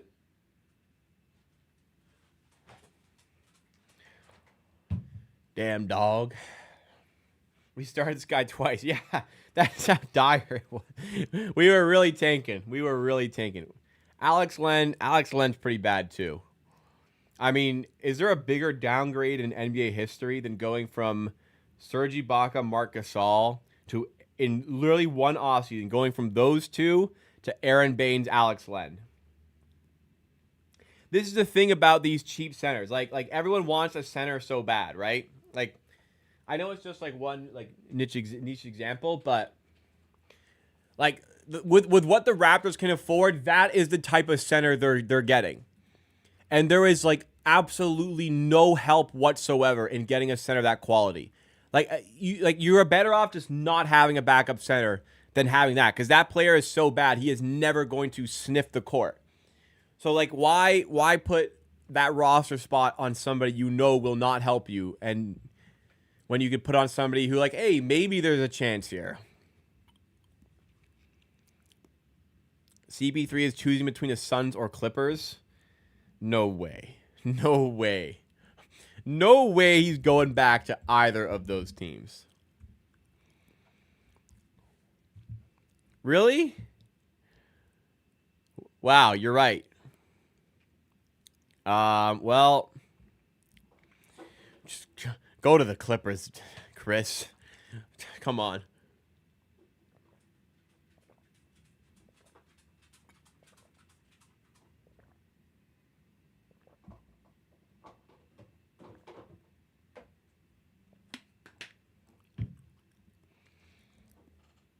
I don't believe Coloco's a free agent, so you can't sign him. Let's see.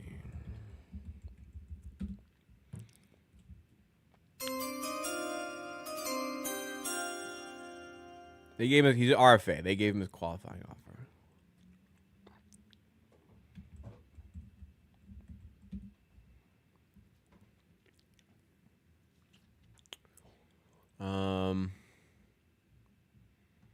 I don't know.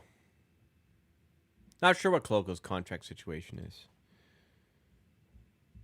I believe he's on contract for another year, though.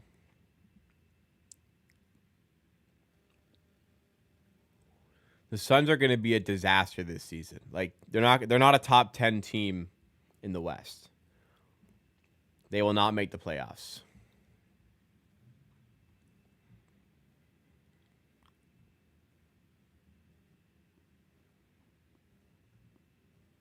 Dude, the Lakers signed DeAndre Ayton. That team is a disaster. Oh, look at this projected lineup. Doncic, Reeves, Hachimura, James. Well, they have LaRavia in here now. Not obviously not starting, but then Kleba. Trey Jemison third. He's their backup center right now. Is he better than Christian Coloco? I don't know. Jeez. I mean, the defense of that team. DeAndre Ayton ain't fucking saving that. DeAndre didn't help in anything there. I don't see any reason why DeAndre Ayton should... Why the Lakers should go for DeAndre Ayton of all people. Is that like the best you can do? I don't know.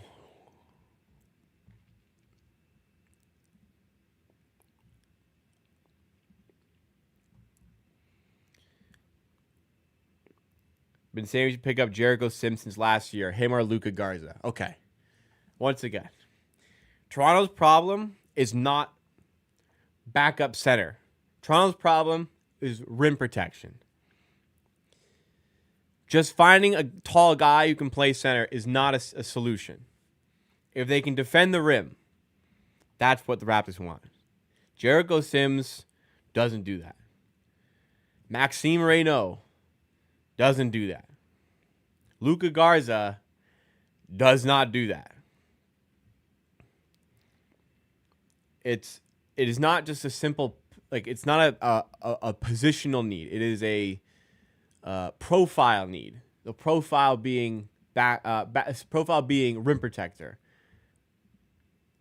Colin Murray Boyles can do it a little bit. Mobo can do it a little bit. So can Barnes. Probably better than any player the Raptors can sign right now. That's the problem. So it's not about signing somebody. It's like, are they going to actually play and do a better job than these other guys? The answer is no in a lot of the cases. Oops.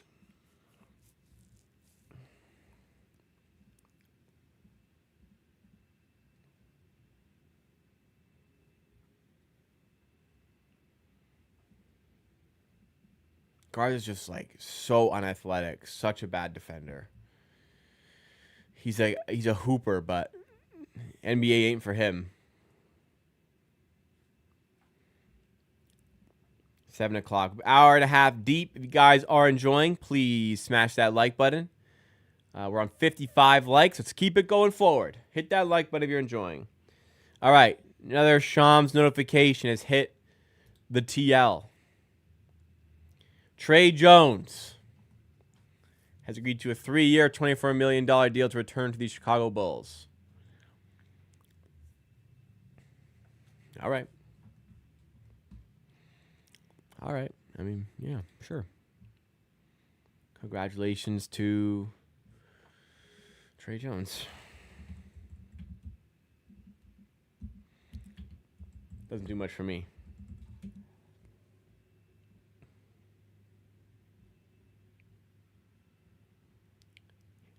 I'm going to make this RJ situation as simple as possible. The Raptors need shooting. Raptors can only get shooting by trading a player. The player that is the easiest to trade is RJ Barrett. That's it. Need this. Have to trade to get it. Who's the easiest player to trade? RJ Barrett. Would I give up RJ and Quick for Booker? I would walk to Phoenix to get that trade done. I'd walk there. How long would it take me? I'd take one for the team.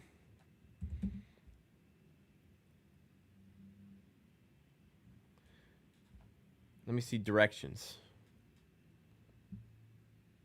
I didn't say RJ was easy to trade. Don't change my words. I said, who is the easiest to trade? All right. Well, it would take me 33 days to walk to Phoenix. But I'd do it, guys. I'd do it for you. I'd do it for Toronto. We could have Devin Booker. I would do it. 795 hours. I have a couple breaks, though, because, like, there's a ferry ride in there. So I get a little bit of a break crossing. What lake am I even crossing? I don't even know what lake I'm crossing here. Apparently, I'm crossing a lake.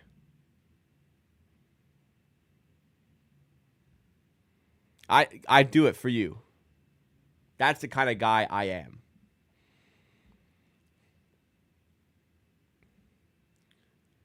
Another new one.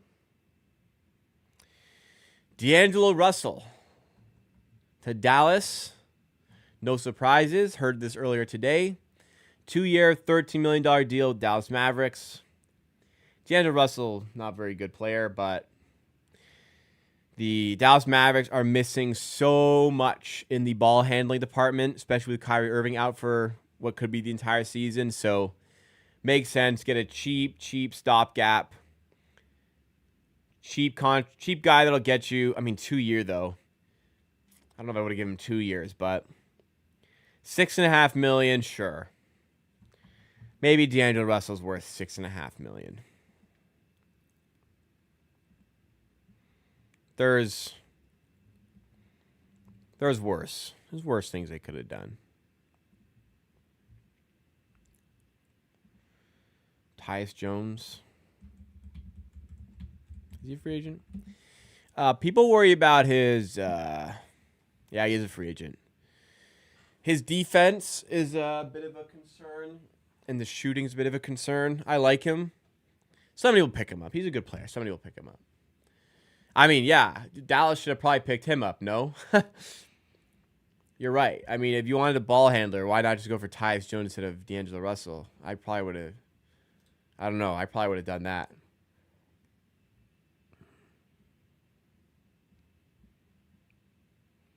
RJ is one of the only players on the team that can create his own shot, put points on the board. Yeah, there's 3 other guys who can do it too.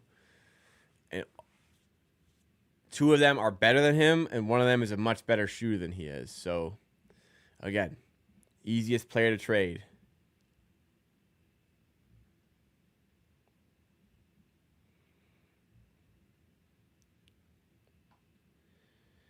Raptors scared to make a move. They have no money. They have no flexibility right now. It's not like they're scared. They were scared. They wouldn't have traded for Brandon Ingram at the deadline. That was a huge risk of a trade.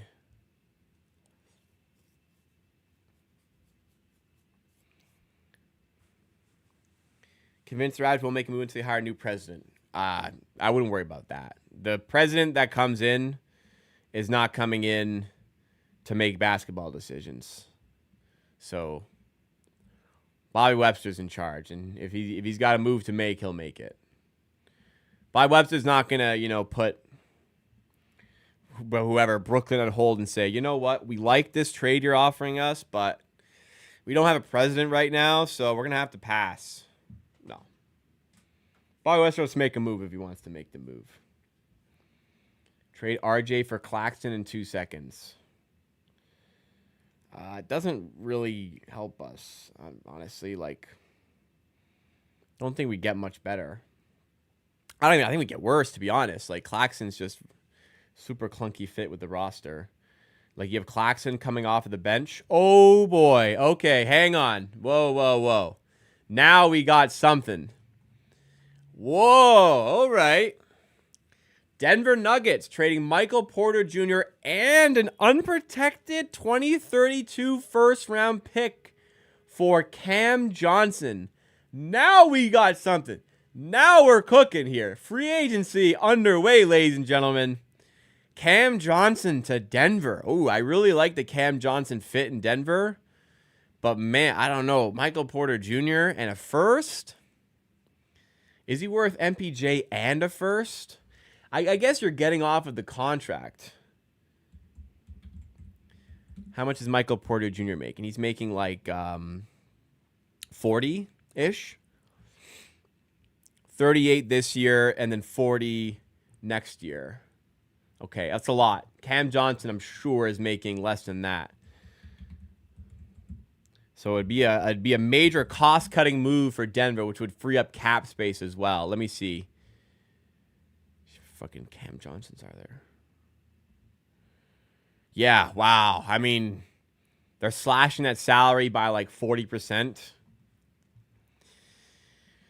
I see why it's a first. Honestly, pretty good move for both teams. Denver get an improvement there. I guess we'll see the full terms of the deal in just a second here. but what do we think there? Denver, get off the contract and get a really nice player. Brooklyn, take on some salary, but get a free agent. Get a first-round pick for it. Yeah, I think that's pretty solid for both teams. I think both teams should be pretty happy with that. Denver making a move. And then another new deal. Wow, Memphis. We keep saying Memphis are getting shit done, man. Ty Jerome, 3-year, $28 million deal. So, $9.66 million deal for a guy who played as well as he did last season. Yeah, solid. I think, he went for a bit more term. Got it. Solidifies his status in the NBA. Good for him. What? What are you barking at? I think I would have been afraid to give Ty Jerome an extended term on his deal, especially at a big number. So I guess Ty Jerome's going to not bet on himself. He's going to say he earned $30 million. I mean, look, Ty Jerome just changed his life. $30 million. If he plays his cards right, he can retire on that. So, not that I'm saying he's going to retire. I'm just saying, financially, he's taken care of. So, yeah, good for him. I think he could have gotten more, but he got 3 years out of it. Secured. Solid, I think, by Memphis. So I think overall pretty good for both sides. Now we're moving. We got motion now. All right, another deal. More motion. Everything kicking off. Dennis Schroeder. According to Fred Katz, Dennis Schroeder will agree to sign with the Sacramento Kings. Sacramento, I don't think that does much for you. I'm going to be honest, Sacramento, I don't think that changes much of the story.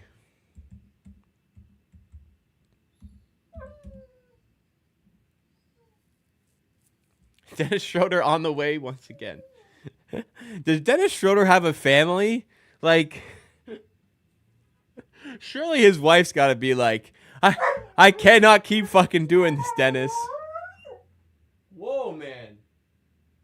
What is this barking? You get kicked out again.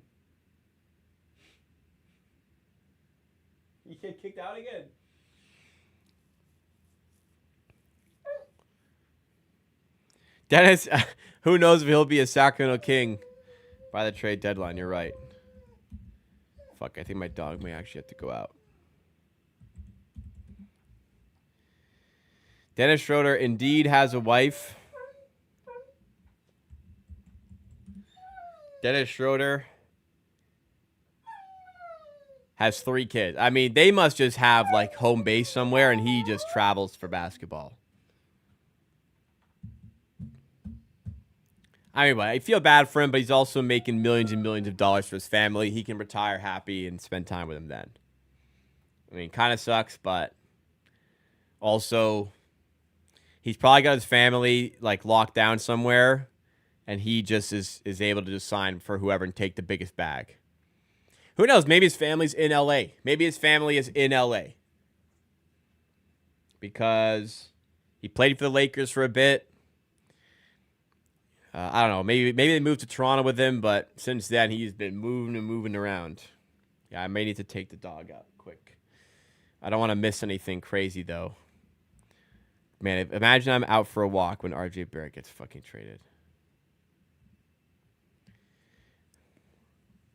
RJ Barrett probably won't get traded today. I'm just saying.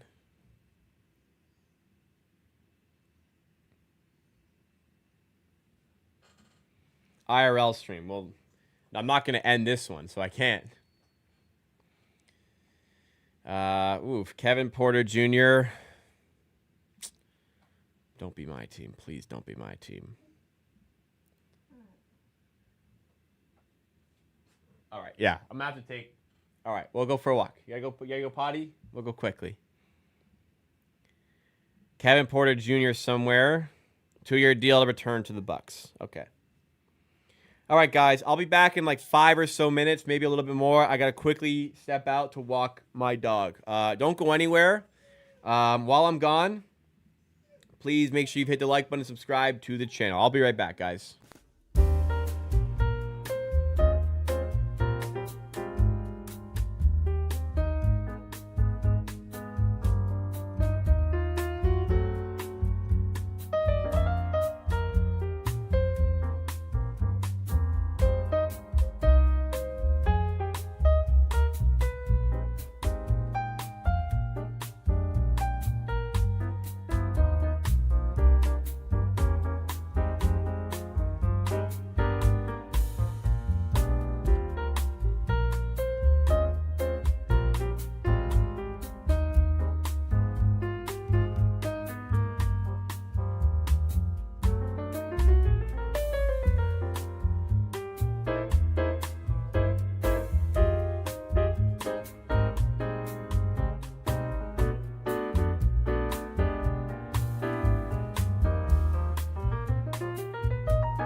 Thank you for your patience. Apologies for that. My dog had to go out. I saw a couple moves. We're going to talk about them now. Man, it is pouring. I didn't realize how much it was raining before. Dude, it is pouring. I had an umbrella, thankfully. I was trying to keep my dog under it too, but wow. Like, I would have gotten absolutely soaked if I didn't have my umbrella. And then I had to wait for the elevator, big lineup. One of them was in service, so just the whole thing. Anyways. All right. So, since I left, we've got this. Bruce Brown.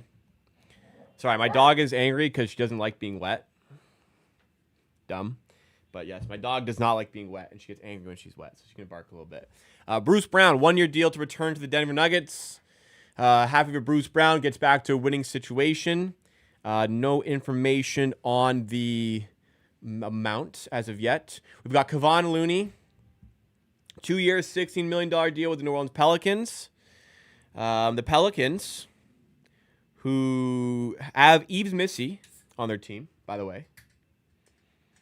They drafted him in the first round last year. They just traded.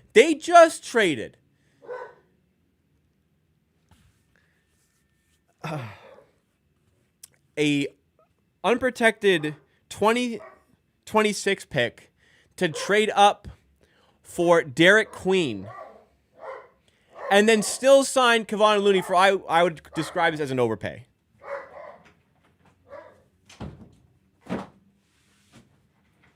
They traded a 2026 first-round pick to trade up 10 spots and get Derek Queen, and then a few days later pay $16 million for Kevon Looney for 2 years. What are we doing here? Is that not crazy? What the hell are we doing?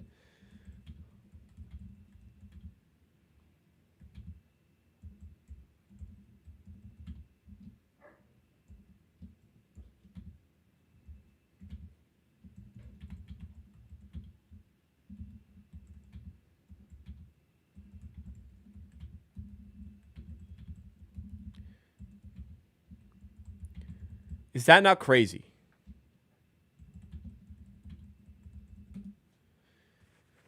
And they're going to be horrible this year. This doesn't change that. This confirms that. Like, Kevon Looney, is he not absolutely washed? Am I wrong?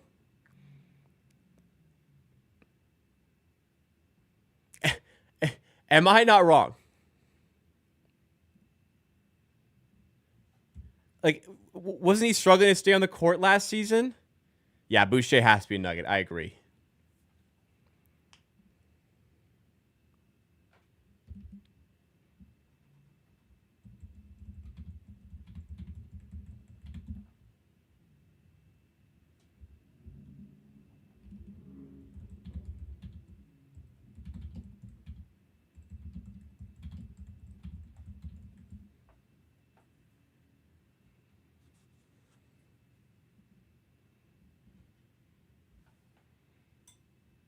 What the fuck are they doing?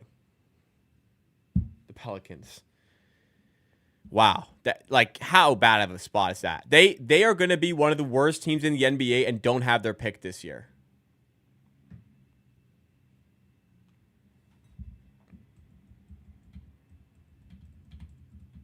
Yeah, I'd be pumped if I was the Warriors here.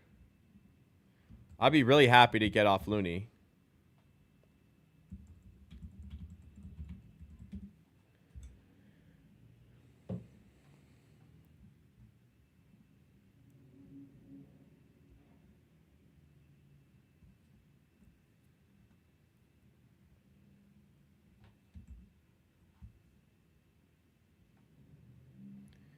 Oh, whoa. This was unexpected. Another new move. Luke Cornett has signed. Not with the Celtics. Luke Cornett has signed a 4-year, $41 million deal with the San Antonio Spurs. All right, interesting maneuver there.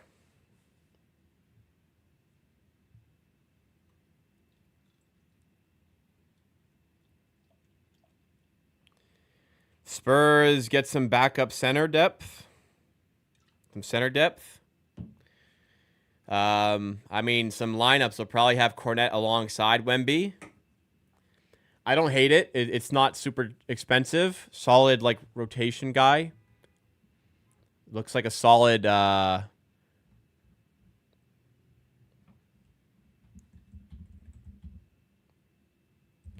think it's a solid move.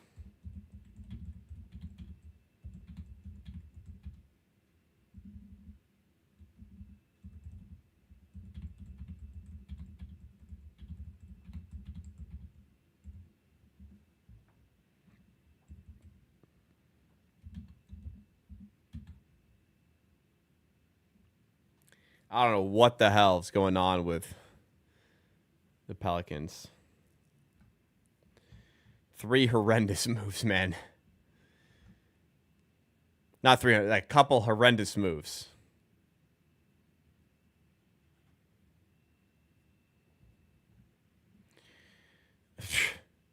I mean, listen, guys. We keep talking about... We keep talking about backup centers, side backup centers.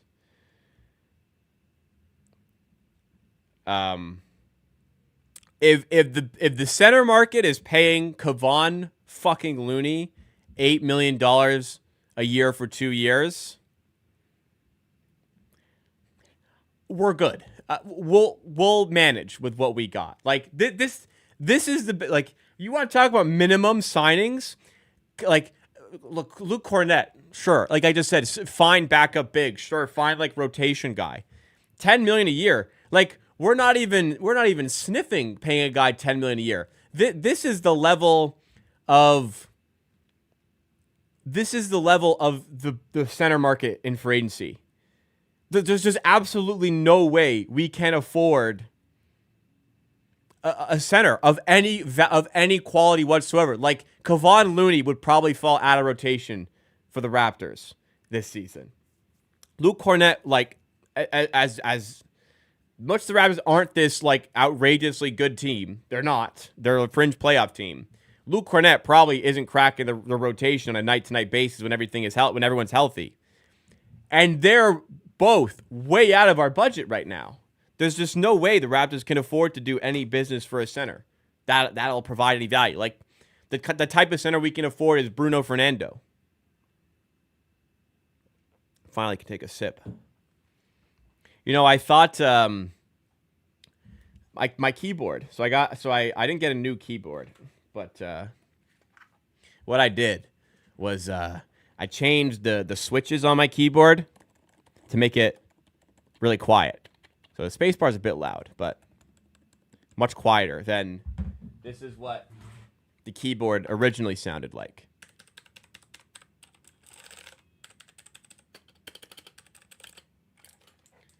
So I thought I'd be able to type without you guys hearing it now. Evidently not, because somebody called me out. All right, Houston. What did Houston do? Oh, no, Houston. No. Oh, Houston. You're doing so much good stuff. So many great moves. 3 years of Clint Capella. I know it's not a lot of money. 7.16 per year. Oh, man. You were making good moves. Like, surely you can get somebody who's going to do something else. Oh, man. We're Clint Capella in the big 2025, man. This doesn't help Houston, does it? I mean, yeah, I guess Capella maybe over Cornet. You're not wrong, but I mean, I wouldn't want to sign. If I'm Houston, I don't really want either of them. That's just a really strange move by Houston.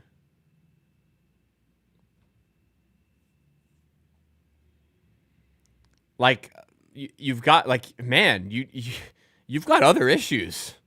Like their team is great, but like ball handling is probably a bigger concern than like geez, how many bigs does this team need? They've got Şengün, and then they've got Steven Adams, who's hurt a lot, sure, but then they still got Jabari Smith, who can play small ball 5 if he has to. I don't see the need for Capella, man. I mean, yeah, it's amazing center depth. It's just I don't think Capella's that good, and they have bigger holes than that. I don't know.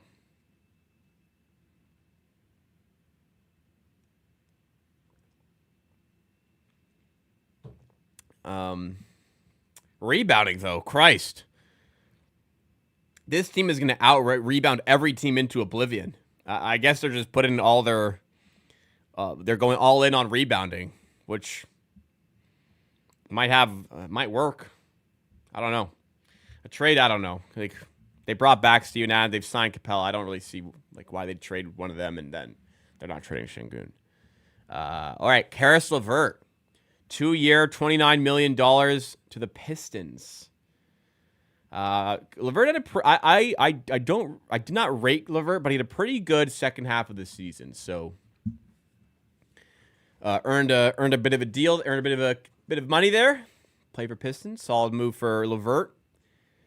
Not sure that's the best that the Pistons could have spent their money on, but it is Detroit, so I don't know.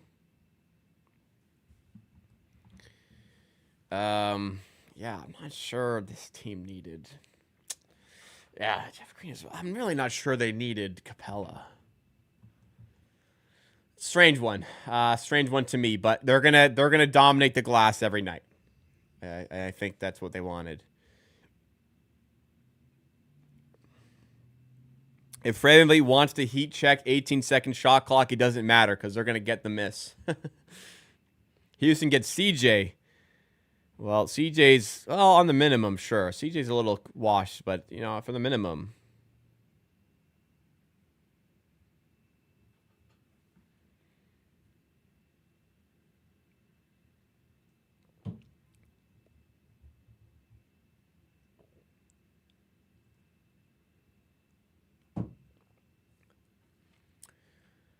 Yeah, I don't know. Maybe they see Wemby as an issue. They're just like teams that played against the Shaq era, they just had to have like 3 bigs because they all would foul out, and they just needed them to keep fouling people. Just a conveyor belt of fouls against Shaq. Maybe that's what they're thinking then.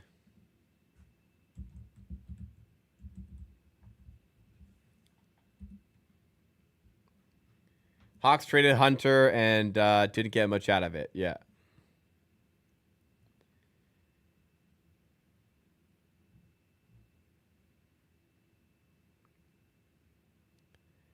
Looks like Al Horford will end up with the Warriors now that they've lost Looney. I mean, upgrade for the Warriors, I'd say. Kevon Looney, what are we doing here? Like, Kevon Looney is not good, is he?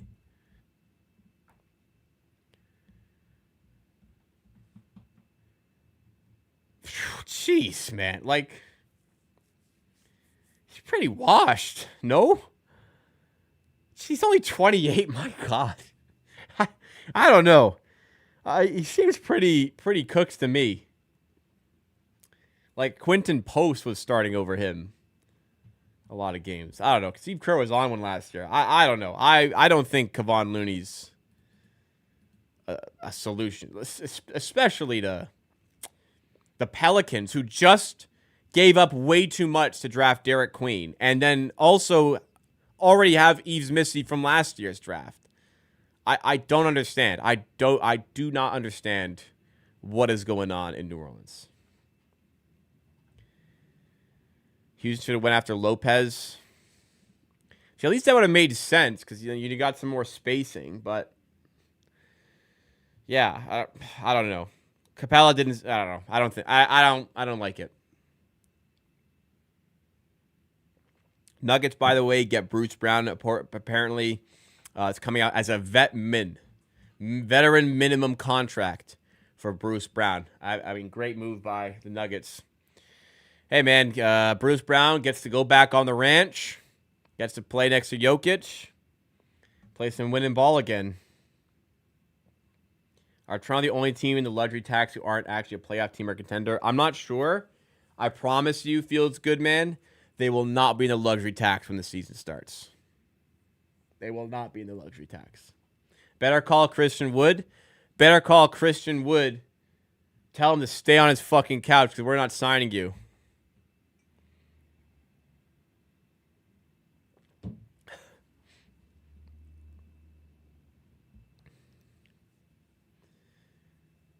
We are apparently just above the luxury tax. I haven't checked. People in the chat have said we're $250,000 above. Denver has the full mid-level exception. Pretty good work. I mean, so they've upgraded from MPJ to Cam Johnson. They've upgraded essentially from Russell Westbrook to Bruce Brown. They had the mid-level exception at their disposal. Could have been worse, man.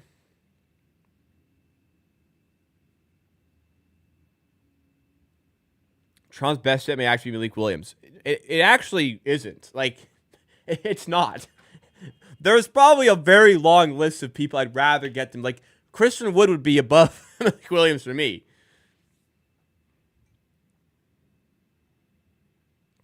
I don't want Christian Wood.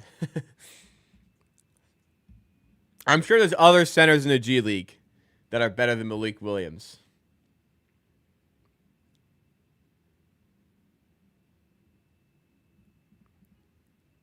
All right, we need to start.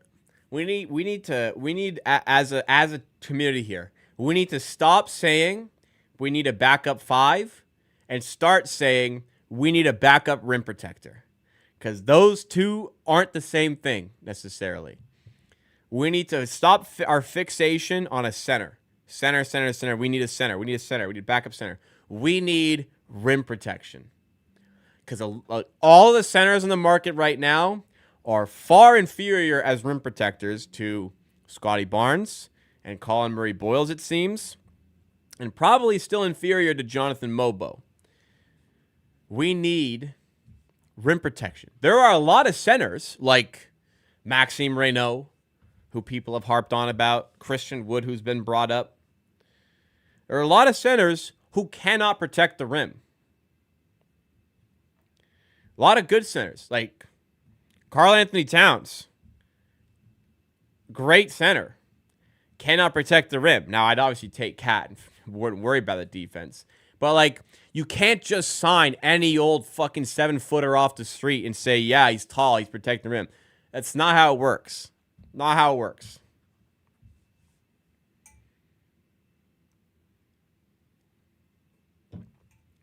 Trade Jakob and RJ for Sabonis. I'll puke my guts out if they did that. Yeah, instead of having a rim, instead of we basically go from, at least we have some rim protection, no shooting. Now we have no rim protection, no shooting.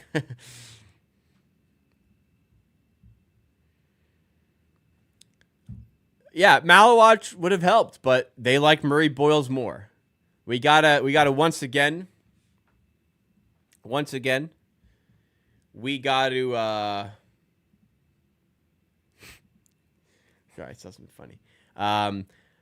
We need to stop looking at the draft like it's a fit thing where we need to plug the holes. The draft is its own prism. It is its own entity. We always say talent over fit. So what did the Raptors do? They drafted talent over fit. And now everyone's mad that they didn't draft for fit. Free agency is how you plug the holes, is how you find the fits. Draft, especially when you're rebuilding, that is purely talent acquisition, as Bobby Webster said. So Malawatch would have solved the backup center rim protection role. But it's not like Colin Murray-Boyles is a bad defender who can't protect the rim. He's capable, as is Barnes. It's not ideal. I agree, but they can do a job and are flexible enough to play in lineups with Pirtle, which Malawatch can't. Malawatch, if you draft him, Pirtle's on the floor, he's not. Malawatch on the floor, Pirtle's not. You can't really play them together. This gives you more flexibility with your lineups. It makes sense for me. I'd obviously love to get a backup center who can protect the rim, but if Clint Capellas are going for $7 million, if Luke Cornets are going for $11 million, if Kevon Looney's are going for $8 million, none of those guys are really good rim protectors. I don't see how in the world the Raptors can find any sort of possibility of affording somebody who's good enough as a rim protector to sign. Apparently, Rich Paul wanted Malawatch and the Suns from the start. I saw that video. I mean, look, can you say something like that after the draft and make it seem like you got your guy there? I don't know. To me, Bailey went 5, which made Trey Johnson go 6, which meant Fierce could go 7, which is where Malawatch's supposed to go. And because Fierce went 7th, because New Orleans went, he's too good to not take here, because Fierce went 7th, and because Brooklyn reached for someone else, and the Raptors seemed to want Colin Murray-Boyles from the start, he fell to the Suns. I mean, it was conceivable the way it went down. What's great about, making predictions about sports that you can, bet on shit like this, which I did. I bet on Malawatch to go 10th, but it was, conceivable how he could fall there if the Raptors didn't want him there. Now, I thought they were passing on Malawatch. They were going for Senge. That didn't happen, but also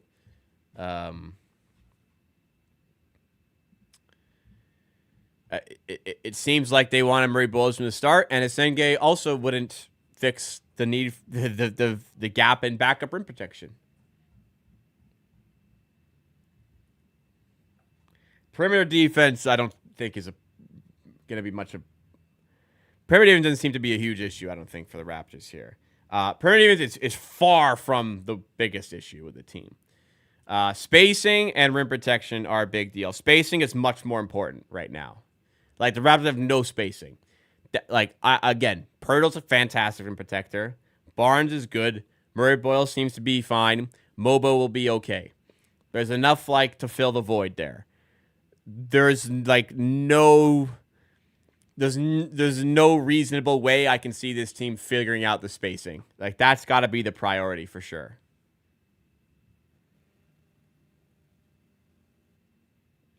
And that's going to be difficult as well, but that's the priority for me. I can live with this current depth in the big spots. I will be very, very upset to start the season with this level of spacing, though.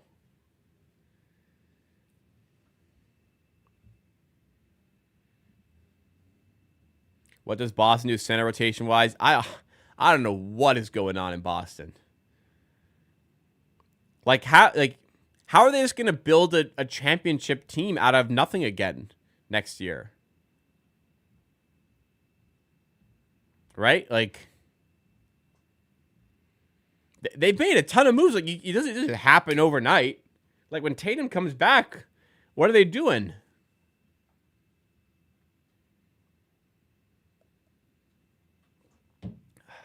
They got a lot of work to do next year. I don't know.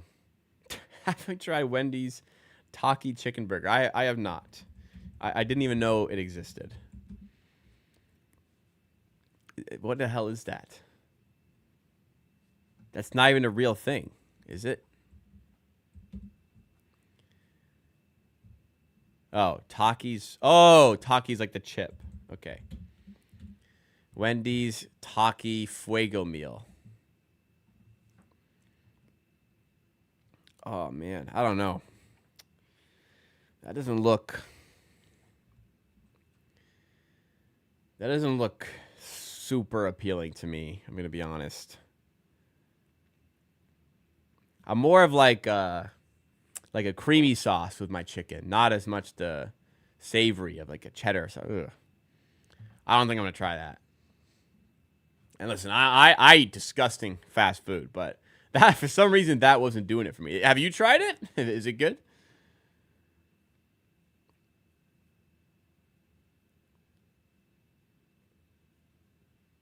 I promise you, every team, even that has good perimeter defense, also needs rim protection. Like, you're not going to keep a guy in front of you every single possession. And perimeter defense and rim protection work in conjunction from time to time.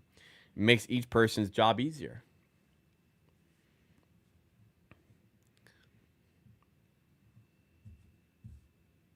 It's the way the NBA is trending. Rim protection is key. Rebounding is key.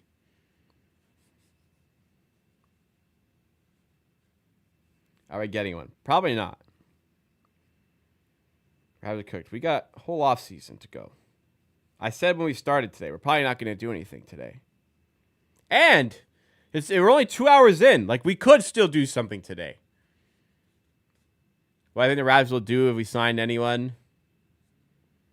I don't think they're going to sign anyone, really. They have 2, like, minimum spots, but like, Toronto's not a super desirable place to be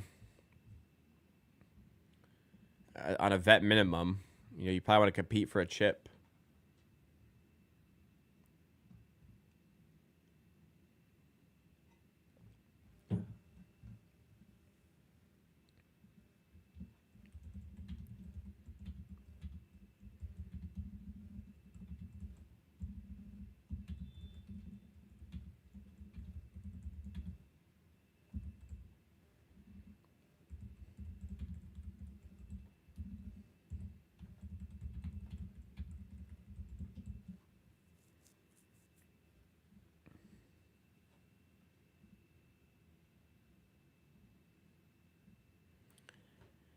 One NBA Pirtle. Oh, Pirtle. We haven't done the Pirtle in a while.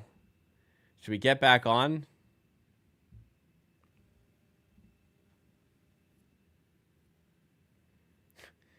Listen, Nolan, you want to like move goalposts every like chance you get? Like, you know, we can pick out teams that have good rim protection and we're good. We can pick out teams that have good perimeter defense and we're good. Are you gonna tell me that rim protection didn't help the Thunder? Like, obviously, perimeter defense is beneficial as well.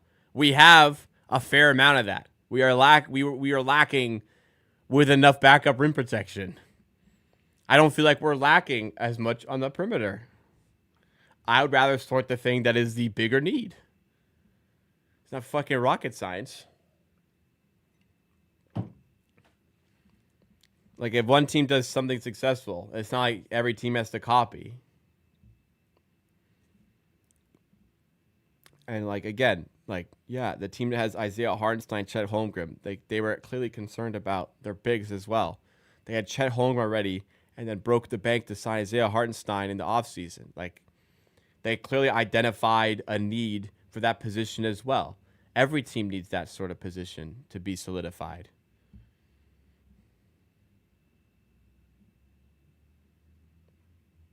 The bigger positional needs, or bigger profile needs for me are spacing and rim protection. If you disagree, fine. But I wouldn't bet on the Raptors shelling out for that. I mean, I guess maybe it gets easier to get. Who knows? But my identified needs, spacing and rim protection. All right, we got another signing here. Wow, actually, kind of big deal. Brook Lopez, $18 million. 2 years with the Clippers. Wow. Milwaukee, you're in trouble, man.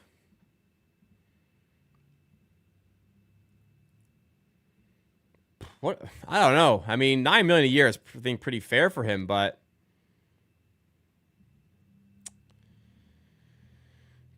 I don't know. He's gotten worse, but $9 million seems fair, and I just don't really know what the hell the Bucks are going to do without him. Like, they're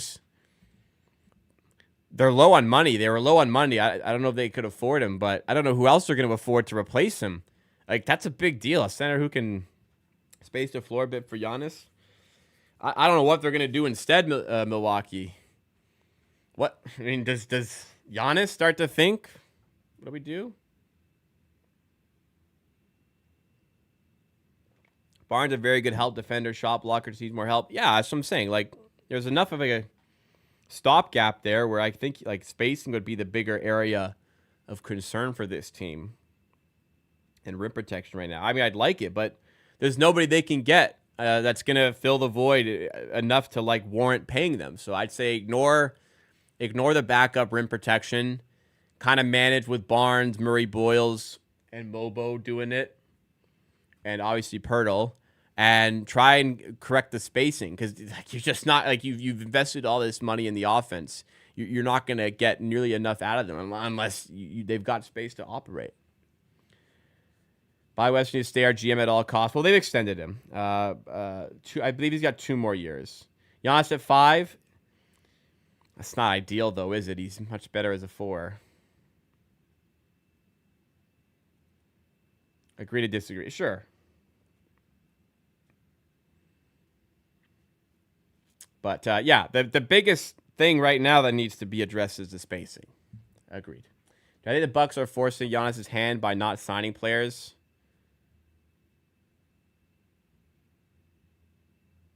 I don't understand the question. We forcing Giannis to what? Ask for a trade?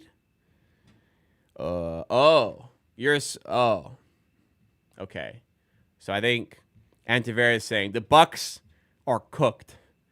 So they're like, hey, we're not going to tell you to leave. We're not going to tell you to trade. But we're going to steer you in that direction. We're not going to be the ones to tell the fan base, yeah, we wanted to trade Giannis. That's got to come from you, big man. I get it. Yeah, I could. Honestly, not a bad theory. The Bucks see no pathway to contention this year. What? So to answer the question, why would they do that? Because they see no viable pathway to contention. They would rather rebuild here. So trade Giannis is the best way to start a rebuild, but they don't want to tell the fan base that we told Giannis we're looking to trade him, type of thing. I don't know. Interesting. Capella will be used at trade deadline. Yeah, I could see that. Maybe that's part of it. Yeah, you have him for half a year. You see how healthy Steven Adams is. If he's healthy, then you make that trade. If he's not healthy, then you've got Capella as backup. Maybe that's it.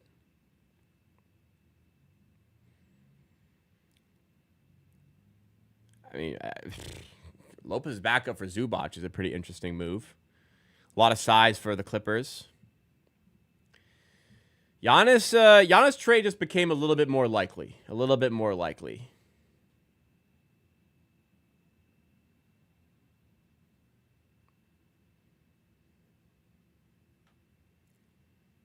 If Giannis asked for a trade, wouldn't value go down? I mean, if the Bucks said they're trading him, value would also go down. So you keep it private, I guess. If I was the Bucks, trade him out the blue like the Luka trade. Yeah, kind of has to be like that. Dame is dead cap. It is sad, but NBA world keeps on turning. It's very sad. Do I see the Raptors trading RJ to gain financial flexibility? No. I could see them trading him just to like improve the roster, though. Not necessarily. Like, RJ's good, so I'm not like, I don't want to just trade RJ for the hell of it. You know, like, if I'm trading RJ, I want a good player back. Because if not, I'll just keep RJ because it's a good player.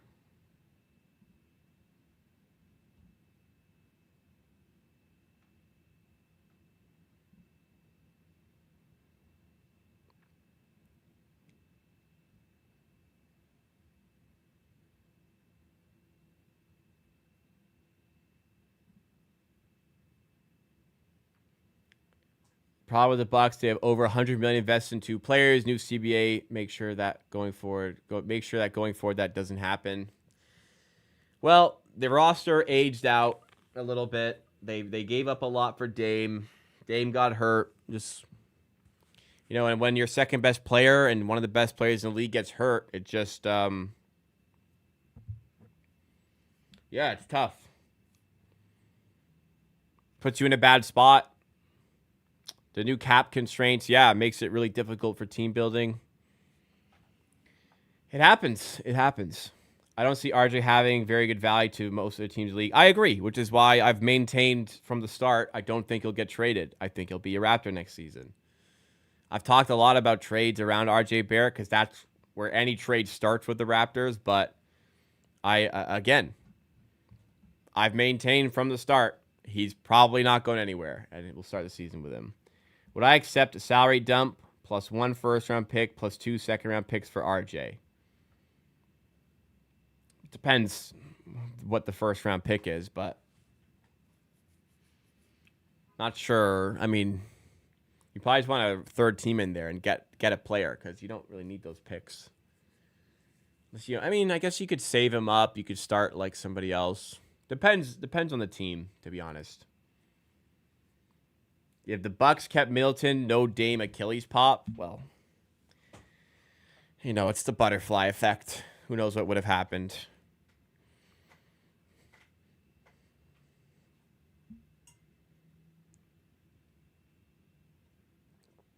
We never know. Would Milwaukee be willing? I mean, Milwaukee's in cost-cutting mode, so I don't see RJ as a viable strategy for them. I would rather Orlando Robinson get back to Malik Williams. I'd rather neither of them, but, if I'm going to take one, I'm going to take Orlando Robinson. Orlando Robinson has, Orlando Robinson doesn't look like he, completely out of place in the NBA. Malik Williams did not look like an NBA player.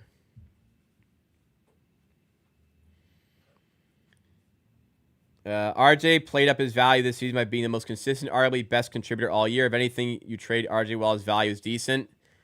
The thing is, Nolan, you're correct.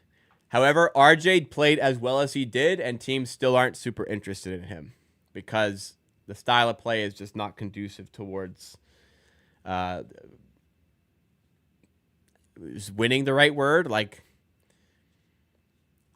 RJ Barrett on some of the best teams in the league. Is that style conducive towards winning? Is RJ Barrett more talented than Derek White? Probably, but Derek White's way more valuable towards winning. That's the complication RJ Barrett's game provides. And you can either, you can run from that. You can run from that opinion. You can get mad about it, but that's just the reality. I mean, talent's a very open-ended word. Who's the more gifted and skillful basketball player? It's RJ Barrett. That doesn't mean Derek White's not good, but Derek White, hell of a player, way more valuable than RJ Barrett towards winning. No doubt about it. I don't know how to describe that perfectly, but yeah, like I said, I would rather have Derek White, more valuable towards winning. However, if let's say I have, let's say I have 4 scrubs and one of RJ Barrett or Derek White. I'm taking RJ Barrett. Who I want running the team, being lead handler, lead scorer. I'm taking RJ Barrett. Let's say I have 4 good players. I need to complement them with one guy, RJ Barrett, Derek White. I'm taking Derek White every day of the week. That's how I would explain it. You would take Derek White as well. I mean, I would, but sure.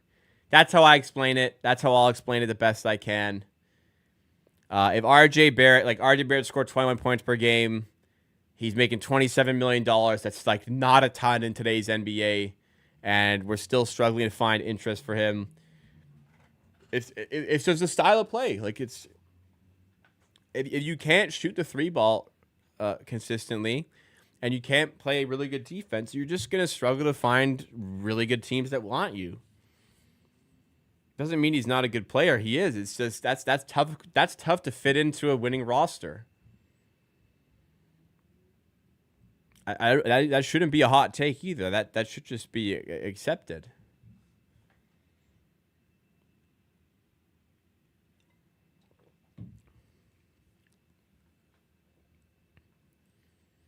He's a bench guy, but yeah, you don't want to pay your bench guy like that much to come in and not shoot threes and not play defense. Like RJ knows it as well. He's worked on both. He's gotten better on defense, but he'll know as well. It's just a lot to pay for. He's making starter money. It's tough to have him on the bench. Although I know Niles Reed signed for similar today, but still.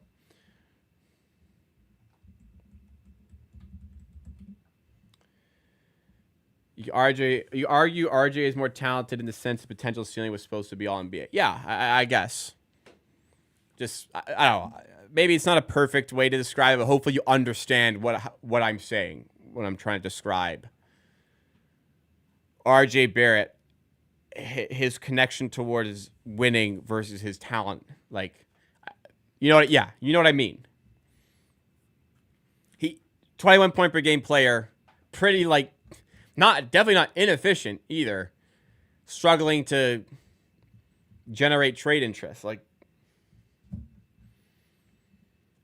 I like him. I think he's great. Represents the city well. Represents the country well. But anyway, like I said, he'll probably be a Raptor when the season starts. Sorry, RJ versus OG for that debate. Sure, but like. Again, not a perfect way to describe it, but enough for you to understand what I'm saying.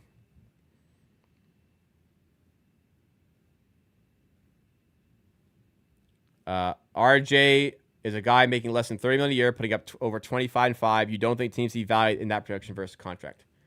That's exactly what I'm saying. That is like pinpoint exactly what I'm saying. And if they did, like, it'd be a lot easier to trade him. But I agree, there's not a ton of value out there for him. You're getting more value by keeping him because he is still a good player.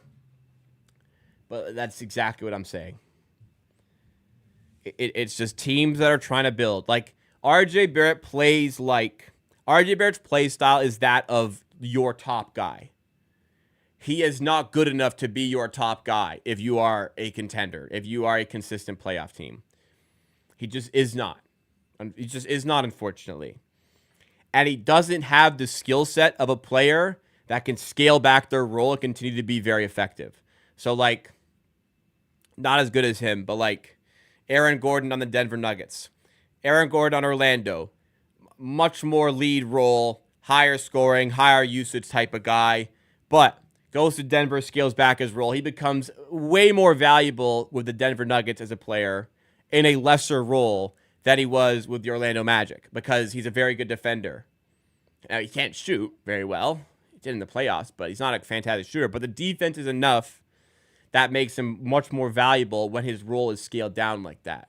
Andrew Wiggins in the Minnesota Timberwolves. Andrew Wiggins was super talented, high usage, high scoring player, but Minnesota were going nowhere with him as the lead guy. Goes to the Golden State, scales back his role, becomes much more focused on defense, three-point shooting.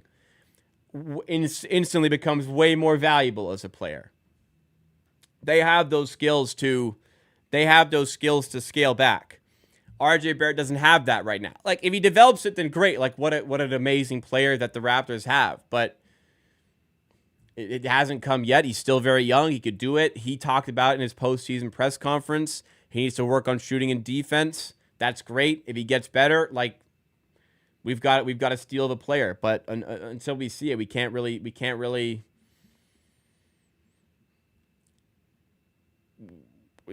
say it's going to come. This is the type of language that wants to already apply. Yeah, Brooklyn. The Brooklyn Nets ownership group, management, they're watching the stream right now and are thinking, fuck, man. We were going to make that trade with RJ, but fuck, this guy, Amateur Hour Sports said that RJ's not as good as we think. You know what? Let's just pull out of the deal. What are you talking about? You think I'm the only one saying this? First of all, you think fucking other teams are watching this? Second of all, you think I'm the only person who thinks this? What a ridiculous thing to say. RJ would be viewed positively by maybe Denver. one team Jokic make him fit as a cutter, I guess. But I mean, they hid Michael Porter Jr.'s defense a little bit. Is RJ probably even as bad as him? So yeah, maybe Denver. But Cam Johnson, I'm sure they would have rather had Cam Johnson. Good example. They probably would have rather had Cam Johnson than RJ Barrett. Garza just signed for the Celtics. Yes, I'll pull that up here. Luka Garza goes to Boston. I don't see how that helps them, but I mean, they got to replace Cornette. They just signed Garza for $2.5 million, and Cornette just went for over 10. They just saved a lot of money by going this direction instead. And who knows, with the way Boston are looking this year, maybe Garza gets a bigger role. So maybe solid for both.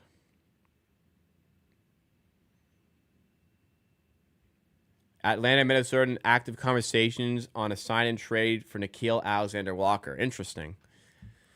Atlanta got motion. Atlanta looked really interesting this season. Trae Young I still think he's fantastic. I know he sucks on defense, but he's just an absolute hub offensively. Amazing scorer, amazing playmaker. And they just got so many big bodies around him. Like Jalen Johnson was fantastic last season before his injury. I think he's got all-star potential. Porzingis, if he can stay healthy, like great addition to that team. Asa Newell, I think, is a solid draft pick. They have New Orleans' unprotected pick for next year to add on to this team. Nickeil Alexander-Walker would fit right into that team building. Like, that'd be a great pickup for Atlanta.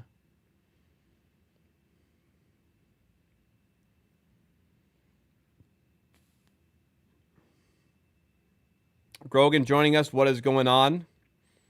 We just have Sham's notification now on Nickeil Alexander-Walker. There we go.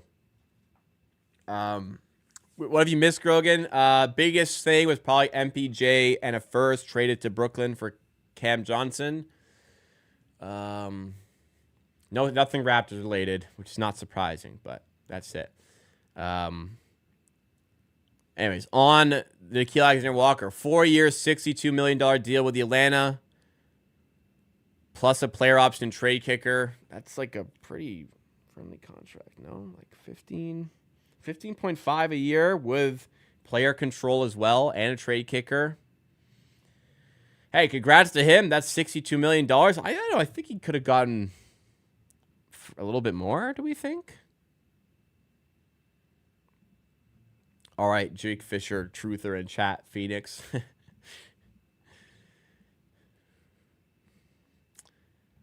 I feel like, I don't know. Is that right for Nickeil? Like, is he a little bit under? Is it, maybe the term? You go 4 years, you take a little less. If he's signed for 2, does he get 38 maybe, 36? I think it's a pretty fair I think that's more than fair. I think that's a good move for the Hawks. I really like this move for the Hawks. And actually, no indication here from Sean that it is a sign and trade. It's just that he's agreed with the Hawks. Nice pickup for Atlanta. Man, Atlanta are cooking in this offseason.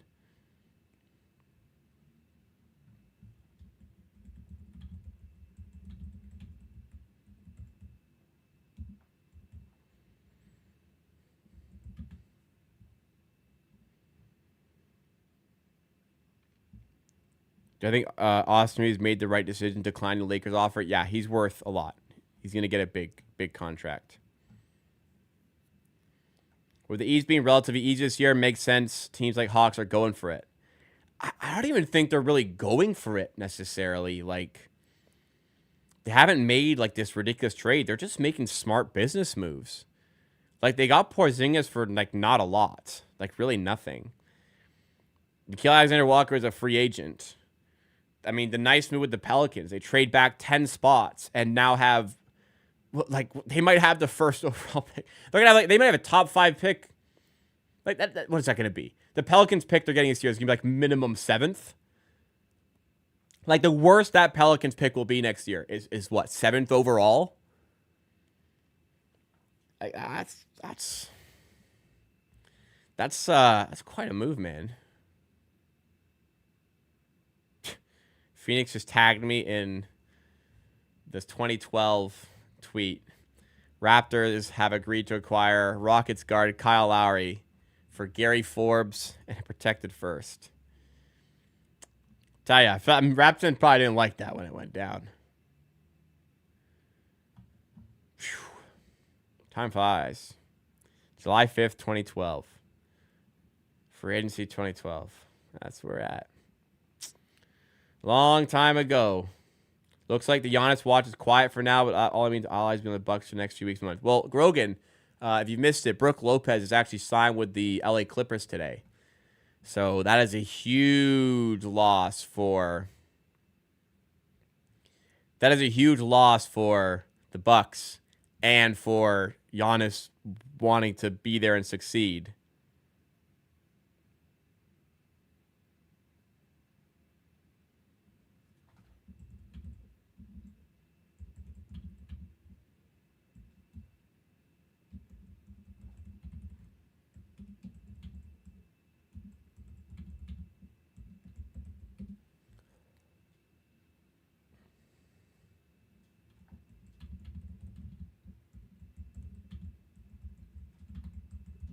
Sorry, I just needed to do something for work.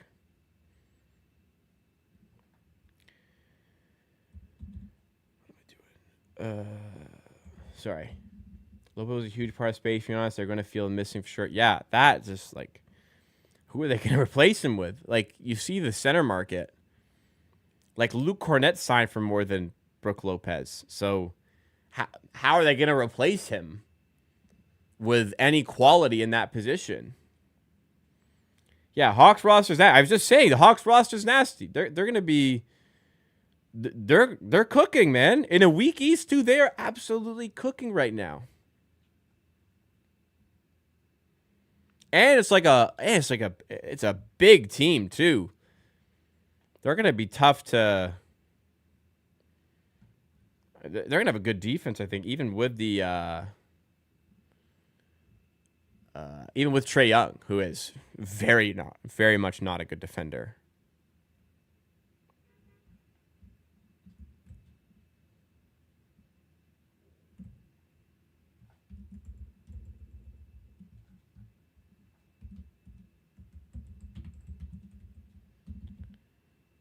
Ayton to the Bucks. Well,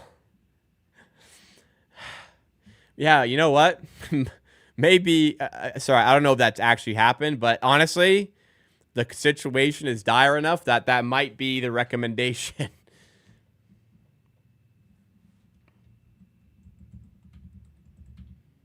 Looks like Ayton's going to the Lakers. That's been talked about a lot today, but I mean the Bucks. I don't know. Do you have to make a move there? So here's the Hawks roster as of the 24th. So they've now added Nickeil Alexander-Walker to it. So Trae Young, Zachary Riza-Shea, who's getting better, former first overall pick. Jalen Johnson, who I think is terrific. Like all-star potential for sure. Kristaps Porzingis, if he's healthy, he's great. Dyson Daniels, DPOY conversation last year. Okongwu, who's getting better. Maybe not as good as he should be right now, but he's getting better. Not Capella anymore, but that's a big team. That's a really good defensive team. That's a sleeper team. I think could, I think now finally the year has come to start Okongwu. I agree, but that's a team that could, low key sneak into the top 4. Is that crazy? Like Trae Young's done some crazy stuff. I don't know. Like healthy, is that team top 4 potential? It might be. The East sucks. Like the Bucks all of a sudden are kind of out of the mix to me. Unless some moves happen. A lot of offseason to go, but that's a good team, man. Oh, the Hawks would get probably slaughtered by like the top of the West, but this is the East. The East is gonna be real bad this year. Again, maybe even worse than last year. And it was bad last year, but. No, they're not getting past the top dogs in the West. Denver's starting to look good. OKC, Houston. Houston look amazing.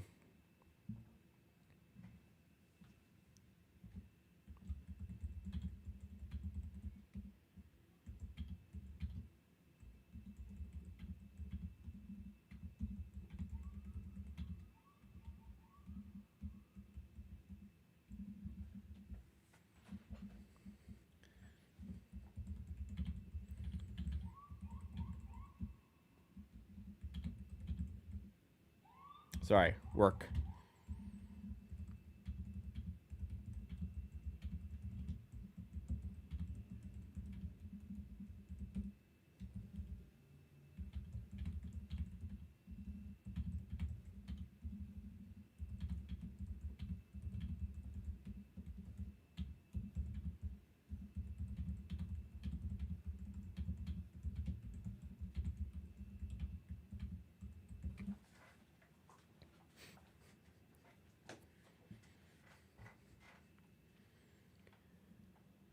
No, put Dallas. Dallas. What is this? One team in the only team in the East that can win a title is Cavs. Well, I mean, if the Pacers got to Game 7, for some reason, when the Heat made the final, I said, yeah, now teams are going to think they just got to get in, they might win a chip. They won't. The Pacers looked like they could have done it. I mean, if Halliburton stays healthy, who knows? I think they still lose, but man, they got to a Game 7.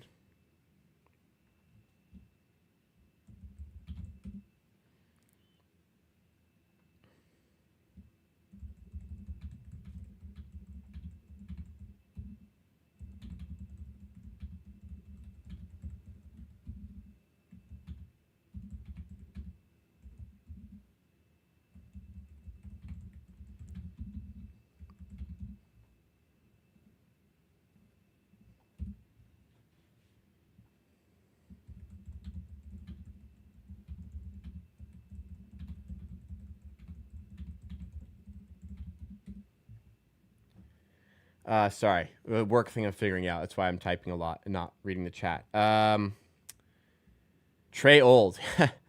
I mean, how old is he now? He's probably like 27, isn't he? He's 26. I mean, he's not even in his prime. He's 27 soon. Like he's about to enter his prime, and he's already as good as he is right now. Think the Raptors could be better than the Knicks next year? Oof. I don't know about the Knicks, but if the Raptors put things together, they've got a shot at top 4. But there's a long way to put things together. If they're top 6, I'll be really happy because I think that'll be tough to do.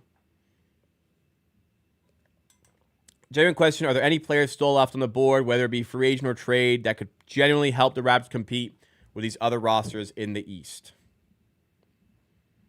Let's have a look. Good question. Otto Porter would have been our best free agent if he could have stayed healthy. Yeah. But the toe, man. The toe got him. All right. Free agents. Available free agents that would move the needle for the Raptors. Brogdon moves the needle. If you like, reminder, you have to actually convince these guys to join the Raptors on a minimum. Okay? Hard to do. So, like, Brogdon won't sign for that. But, yeah, he'll move the needle. I mean, Turner, you're can't afford that. Tyus Jones is signed for the Magic, by the way, $7 million. Pretty good move by the Magic, I'd say. Upgrade on their previous backup point guard iterations. Tim Hardaway, I mean, if he signs for the minimum in Toronto, doubtful. At least you've got a guy who can, like, nuke threes. Kennard is not signing for that low. Let's say we free up, like, $10 million. Hypothetically, we free up $10 million. Okay? Who can help? Who can help us? Does Mo Wagner have some interest in that?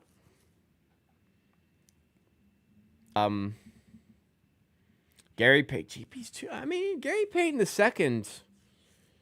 I could be. Yeah, some extra. I mean, you got Shed. No, you got Shed. What does Gary Payton do that Shed doesn't do? Pass. Okay. Chua. Jeez. Tristan Tell, no. Not Tristan Thompson. Taj Gibson, no. Mason Plumlee, like, what does that do? I mean, I'm looking, guys.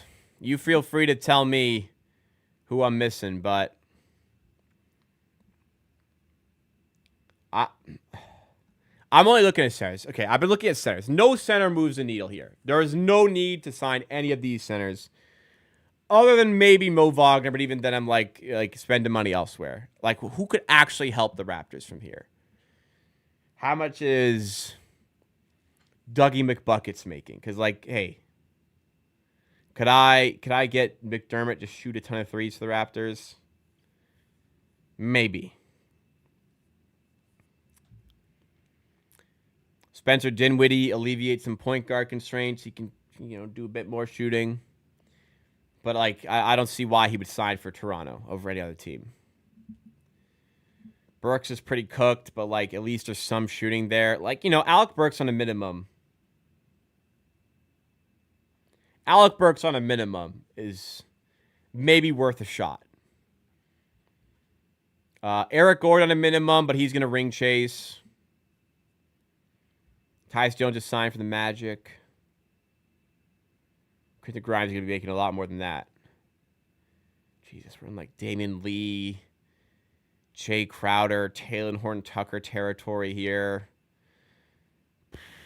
Man. Delano Banton. Lonnie Wall. Yeah, I mean, what are we doing here? No. Maybe Shamet. Minimum for Shamet. Take some shots.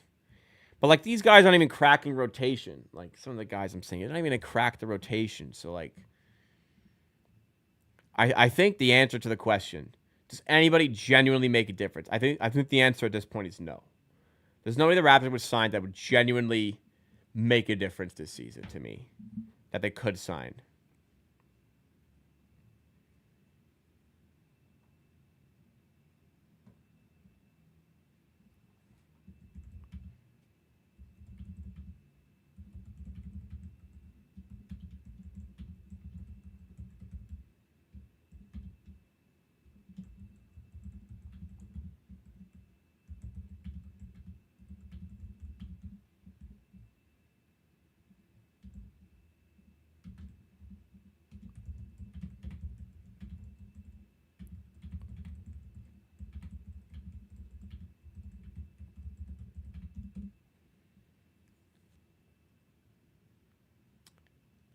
I mean, on 9% of these people, I'd rather just save the cap and use battle that rule. Yeah, exactly. Like, are any of these doing more than Jacoby Walter, Jamison Battle, or somebody else that we already have?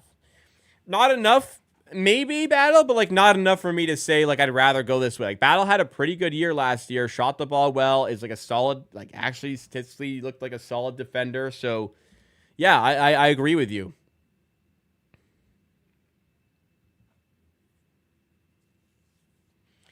I'd rather just keep what we have and keep the money. Resign Gary Trent. Just no, thank you. Larry Nance would be interesting, but like everyone keeps talking about, like getting a center.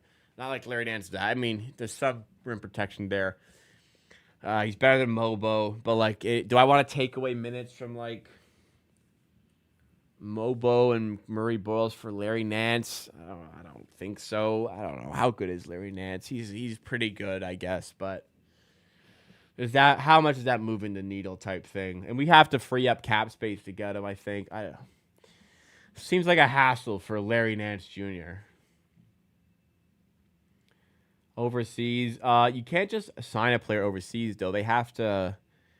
don't you still have to, like, draft their rights or something? Don't they have to enter...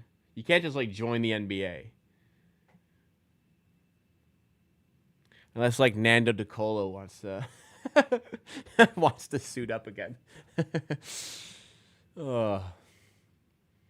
Magic, I mean, Cole Anthony, Corey Joseph. Now they're upgrading to Tyus Jones. Magic will be top 4 in the East. Magic are a top 4 team in the East.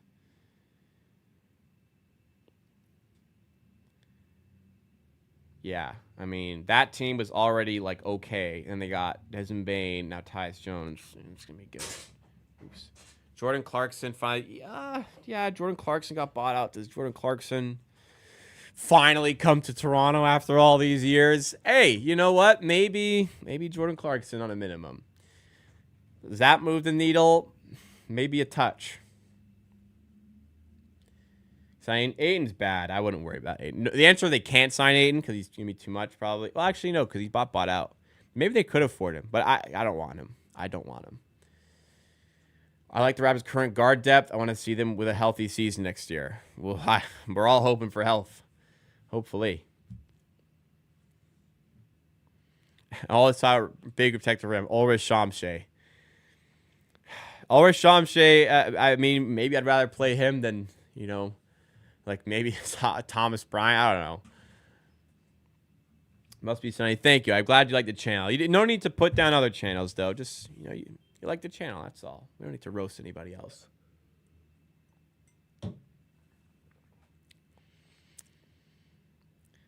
Nando, they kept his rights just in case. Just in case. Yeah, speaking of, like, actually spacing, Colin Sexton, are the Hornets, like, thinking he's going to, Hornets fleeced. Because Nurkic is ass, like, truly awful. I think Colin Sexton is, like, pretty good. Like, Colin Sexton is, like, quite good. So, for me, if the Hornets want to use him, I get it. But if they're just, like, willing to pass him on, man, make some phone calls that way. I think Colin Sexton's great.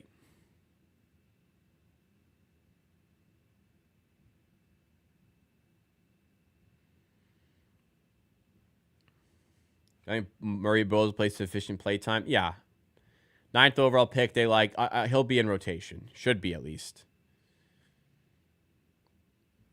Nurkic more value as an expiring. You're not wrong, actually. Not wrong. So, yeah, what do they need Colin Sexton for in Utah? I suppose. And buyout candidate as well, Nurkic. Nobody might sign him, but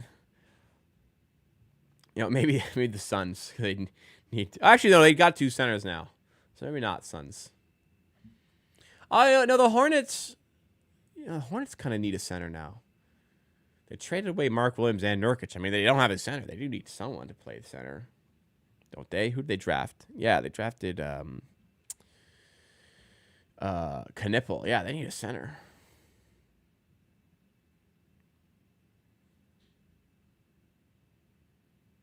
Do I think Garland would be better 3-point threat than IQ? Yeah. Garland's better. They drafted Kalkbrenner? Okay. Yeah, listen, do you want to start him? Go ahead. Let's be real here. They probably going to need better to start.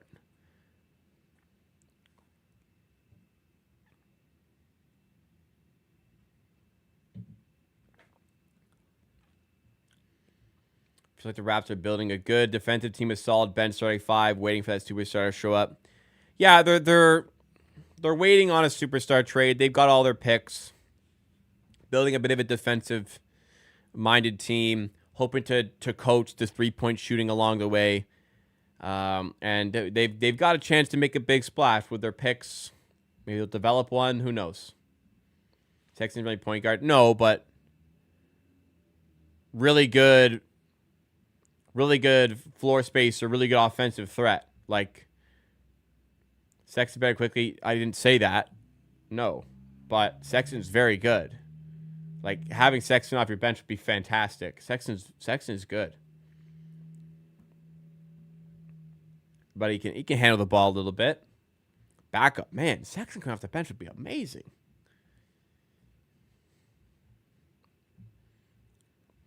RJ for Sexton. I don't think Sexton's better than RJ Barrett as a player, but from a fit, we'll see. I don't think I'd do that, but the thought of it is somewhat intriguing.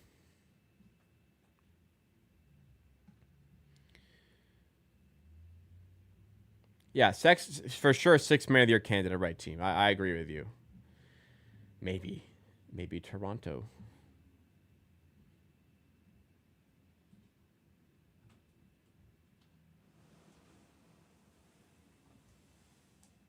Oh my goodness. Hey, buddy.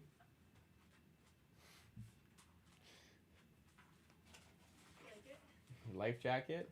Yeah. Nice. It's perfect for our kids. My dog going swimming tomorrow. Ben Simmons. Hey, you can play a little backup 5. Hey, buddy. You got a new life jacket? She doesn't seem to mind it, which is great. Yeah, it fits pretty well. She's totally fine with it. All right, go back out with her. Go.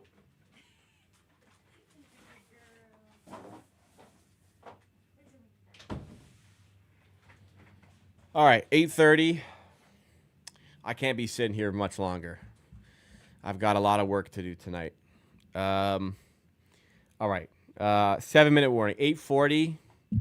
Gonna call it because I've got. I have to do work, job work, and I have to do a YouTube video. So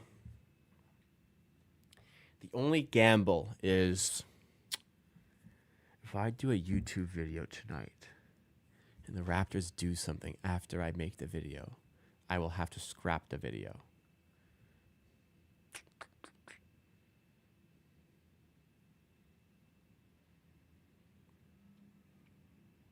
We'll see.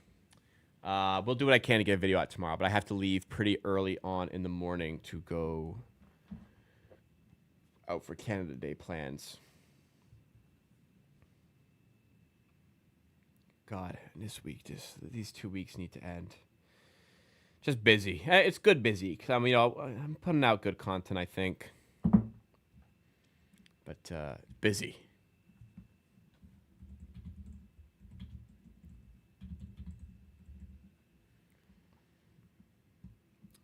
Atlanta are cooking this offseason. They may even get Masai as well. Now, if they get Masai, that is extraordinary levels of cooking. I mean, they're cooking with grease when they get Masai in there. They've got like a Masai team stacked up already. Don't they? That is a Masai team. Long, switchable defenders. Oh, shit. Yeah, you're right. I mean, I just said, can EuroLeague guys just sign in the NBA? Apparently, they might be able to. Fenerbahce's Nigel Hayes-Davis, the 2025 EuroLeague champion and Finals MVP, as well as Turkish Cup champion MVP, has agreed to a fully guaranteed 1-year contract with the Phoenix Suns. Returns to the States. So maybe they had his rights. I'm not sure. Maybe they already had his rights because he returned to the NBA. Or maybe he's been in the NBA. No, that's what it was. He was in the NBA, then left as a free agent, and he's a free agent, and he can leave. I don't think you can just come to the NBA. I don't think you just join the NBA type thing. But he used to be in the NBA, which is why he can come back. Yeah, Raptors, as much as there's the politics in it where the Raptors can't struggle to attract free agents, tax reasons, playing in a different country reasons, traveling reasons, family reasons, whatever it is, they also just can't afford to sign any this year either. So that adds to the complications of it. If they sign anybody, it's not somebody who's moving the needle. It'll be like a Bruno Fernando-esque sort of deal where it's just like, yeah, come try out. If it works, it works. If it doesn't, we cut you for free type thing. This guy was a Raptor, Nigel Hayes-Davis. Really? I don't remember that. Yeah, he was for 2 games. He was a Raptor in 2017-18.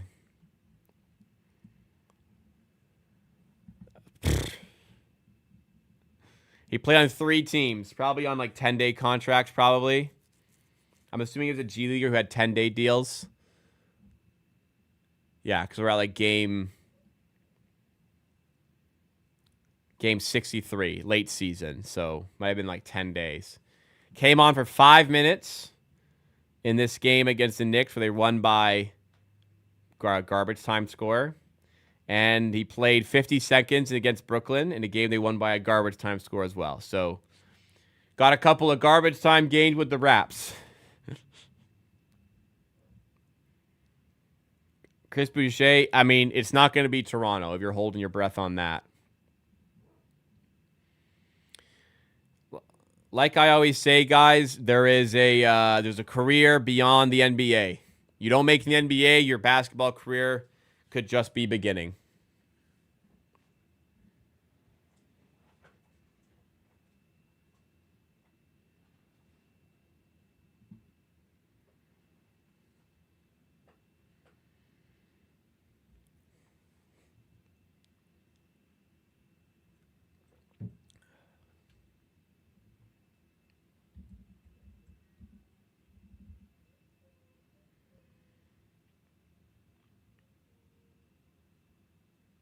No movement by the Raptors as of yet.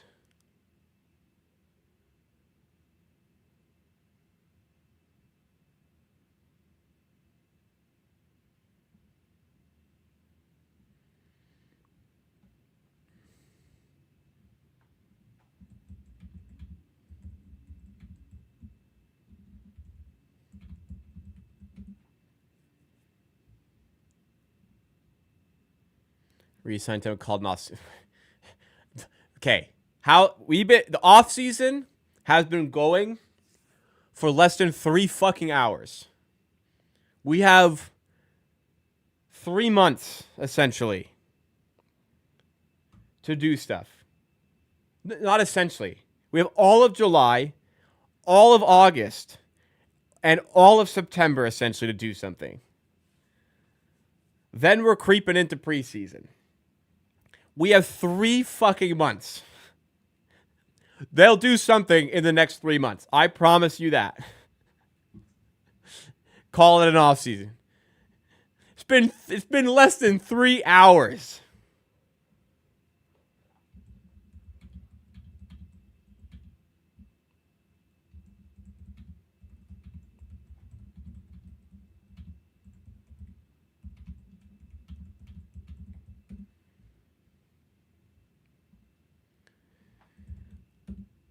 I didn't expect them to do anything today. I don't think you should have expected them to do anything today.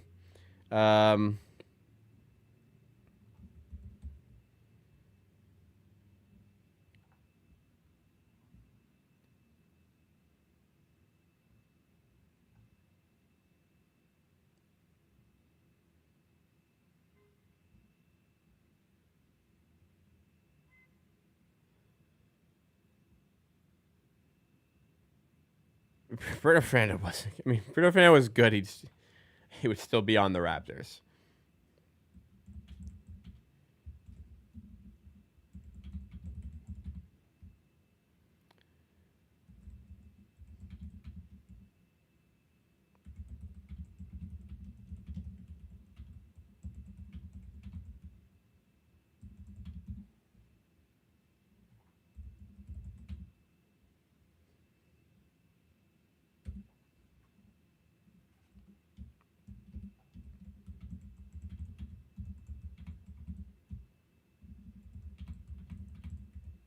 Sorry, work, man. Frisbee Shion's last contract this year. No, I don't think so. He'll probably sign a 1-year deal. I don't think that'll be it for him.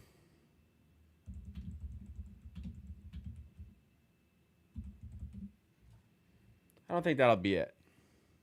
Bobby's probably chilling somewhere. I guarantee with 100 million% certainty, Bobby Webster is not just chilling somewhere. I guarantee. I would bet my entire net worth he is not just chilling somewhere. He is probably very hard at work right now. But with no cap space, they can't just sign anybody. Like, you think he's just on a fucking beach somewhere? Or you think he's just in like a cottage, in a cabin lodge in front of a fireplace, sipping on some bourbon or something? I'm sure he's on the phone right now.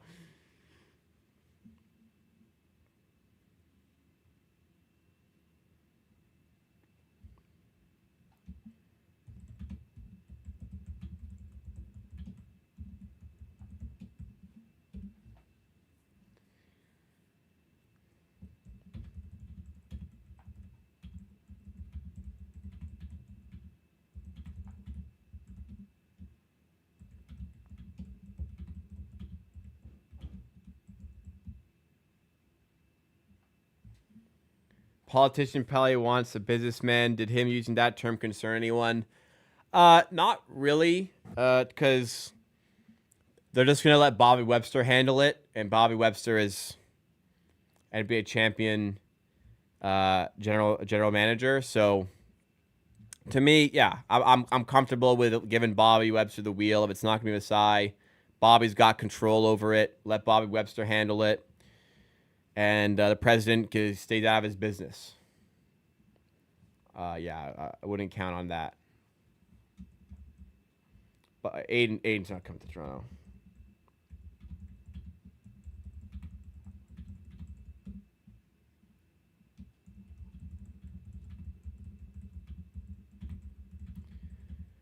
All right, well, that's going to pretty much do it. As you can see, I am hard at work right now with my job. I've got to go and get some work done. And I got to do a video tonight to pump out tomorrow. So, thank you so much, everybody, for tuning in tonight. We have Sumaya joining us nicely. Sorry, Sumaya, you caught me on the way out, but thank you so much, everybody, for tuning in today, hanging out, and spending time with me. Hope you did enjoy. Hopefully you did get some entertainment out of it. I know the Raptors didn't do anything, but we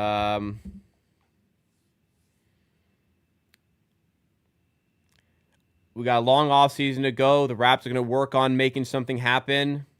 We'll see if they can get anything done. But we'll cover it all here at Amateur Sports. How am I sleeping Canada? I'm going to go to the beach with my dog and my girlfriend, or my fiance, sorry. Probably going to rent a paddle boat and go around. I got to go eat as well. I have not eaten much today. I need to eat something. I'm going to make a smoothie and probably fry up some veggies. Nice, healthy meal. All right, guys, thank you. If the Raptors make a move tonight of, like, enough significance, I'll come back live. If it's like signing guy on a minimum deal, I probably won't come live. If it's trading RJ Barrett, I'll be live within like 30 seconds. Okay. Thank you, guys. Appreciate it. Yeah, and RJ Barrett's going to get traded like right when I click end. Won't he? If he does, I'll be back live, and we'll do it all again. Thank you, everybody. Have a great night. I will see you all.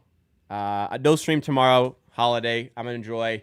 But I'll see you on the next one whenever it may be. Maybe tonight. Later.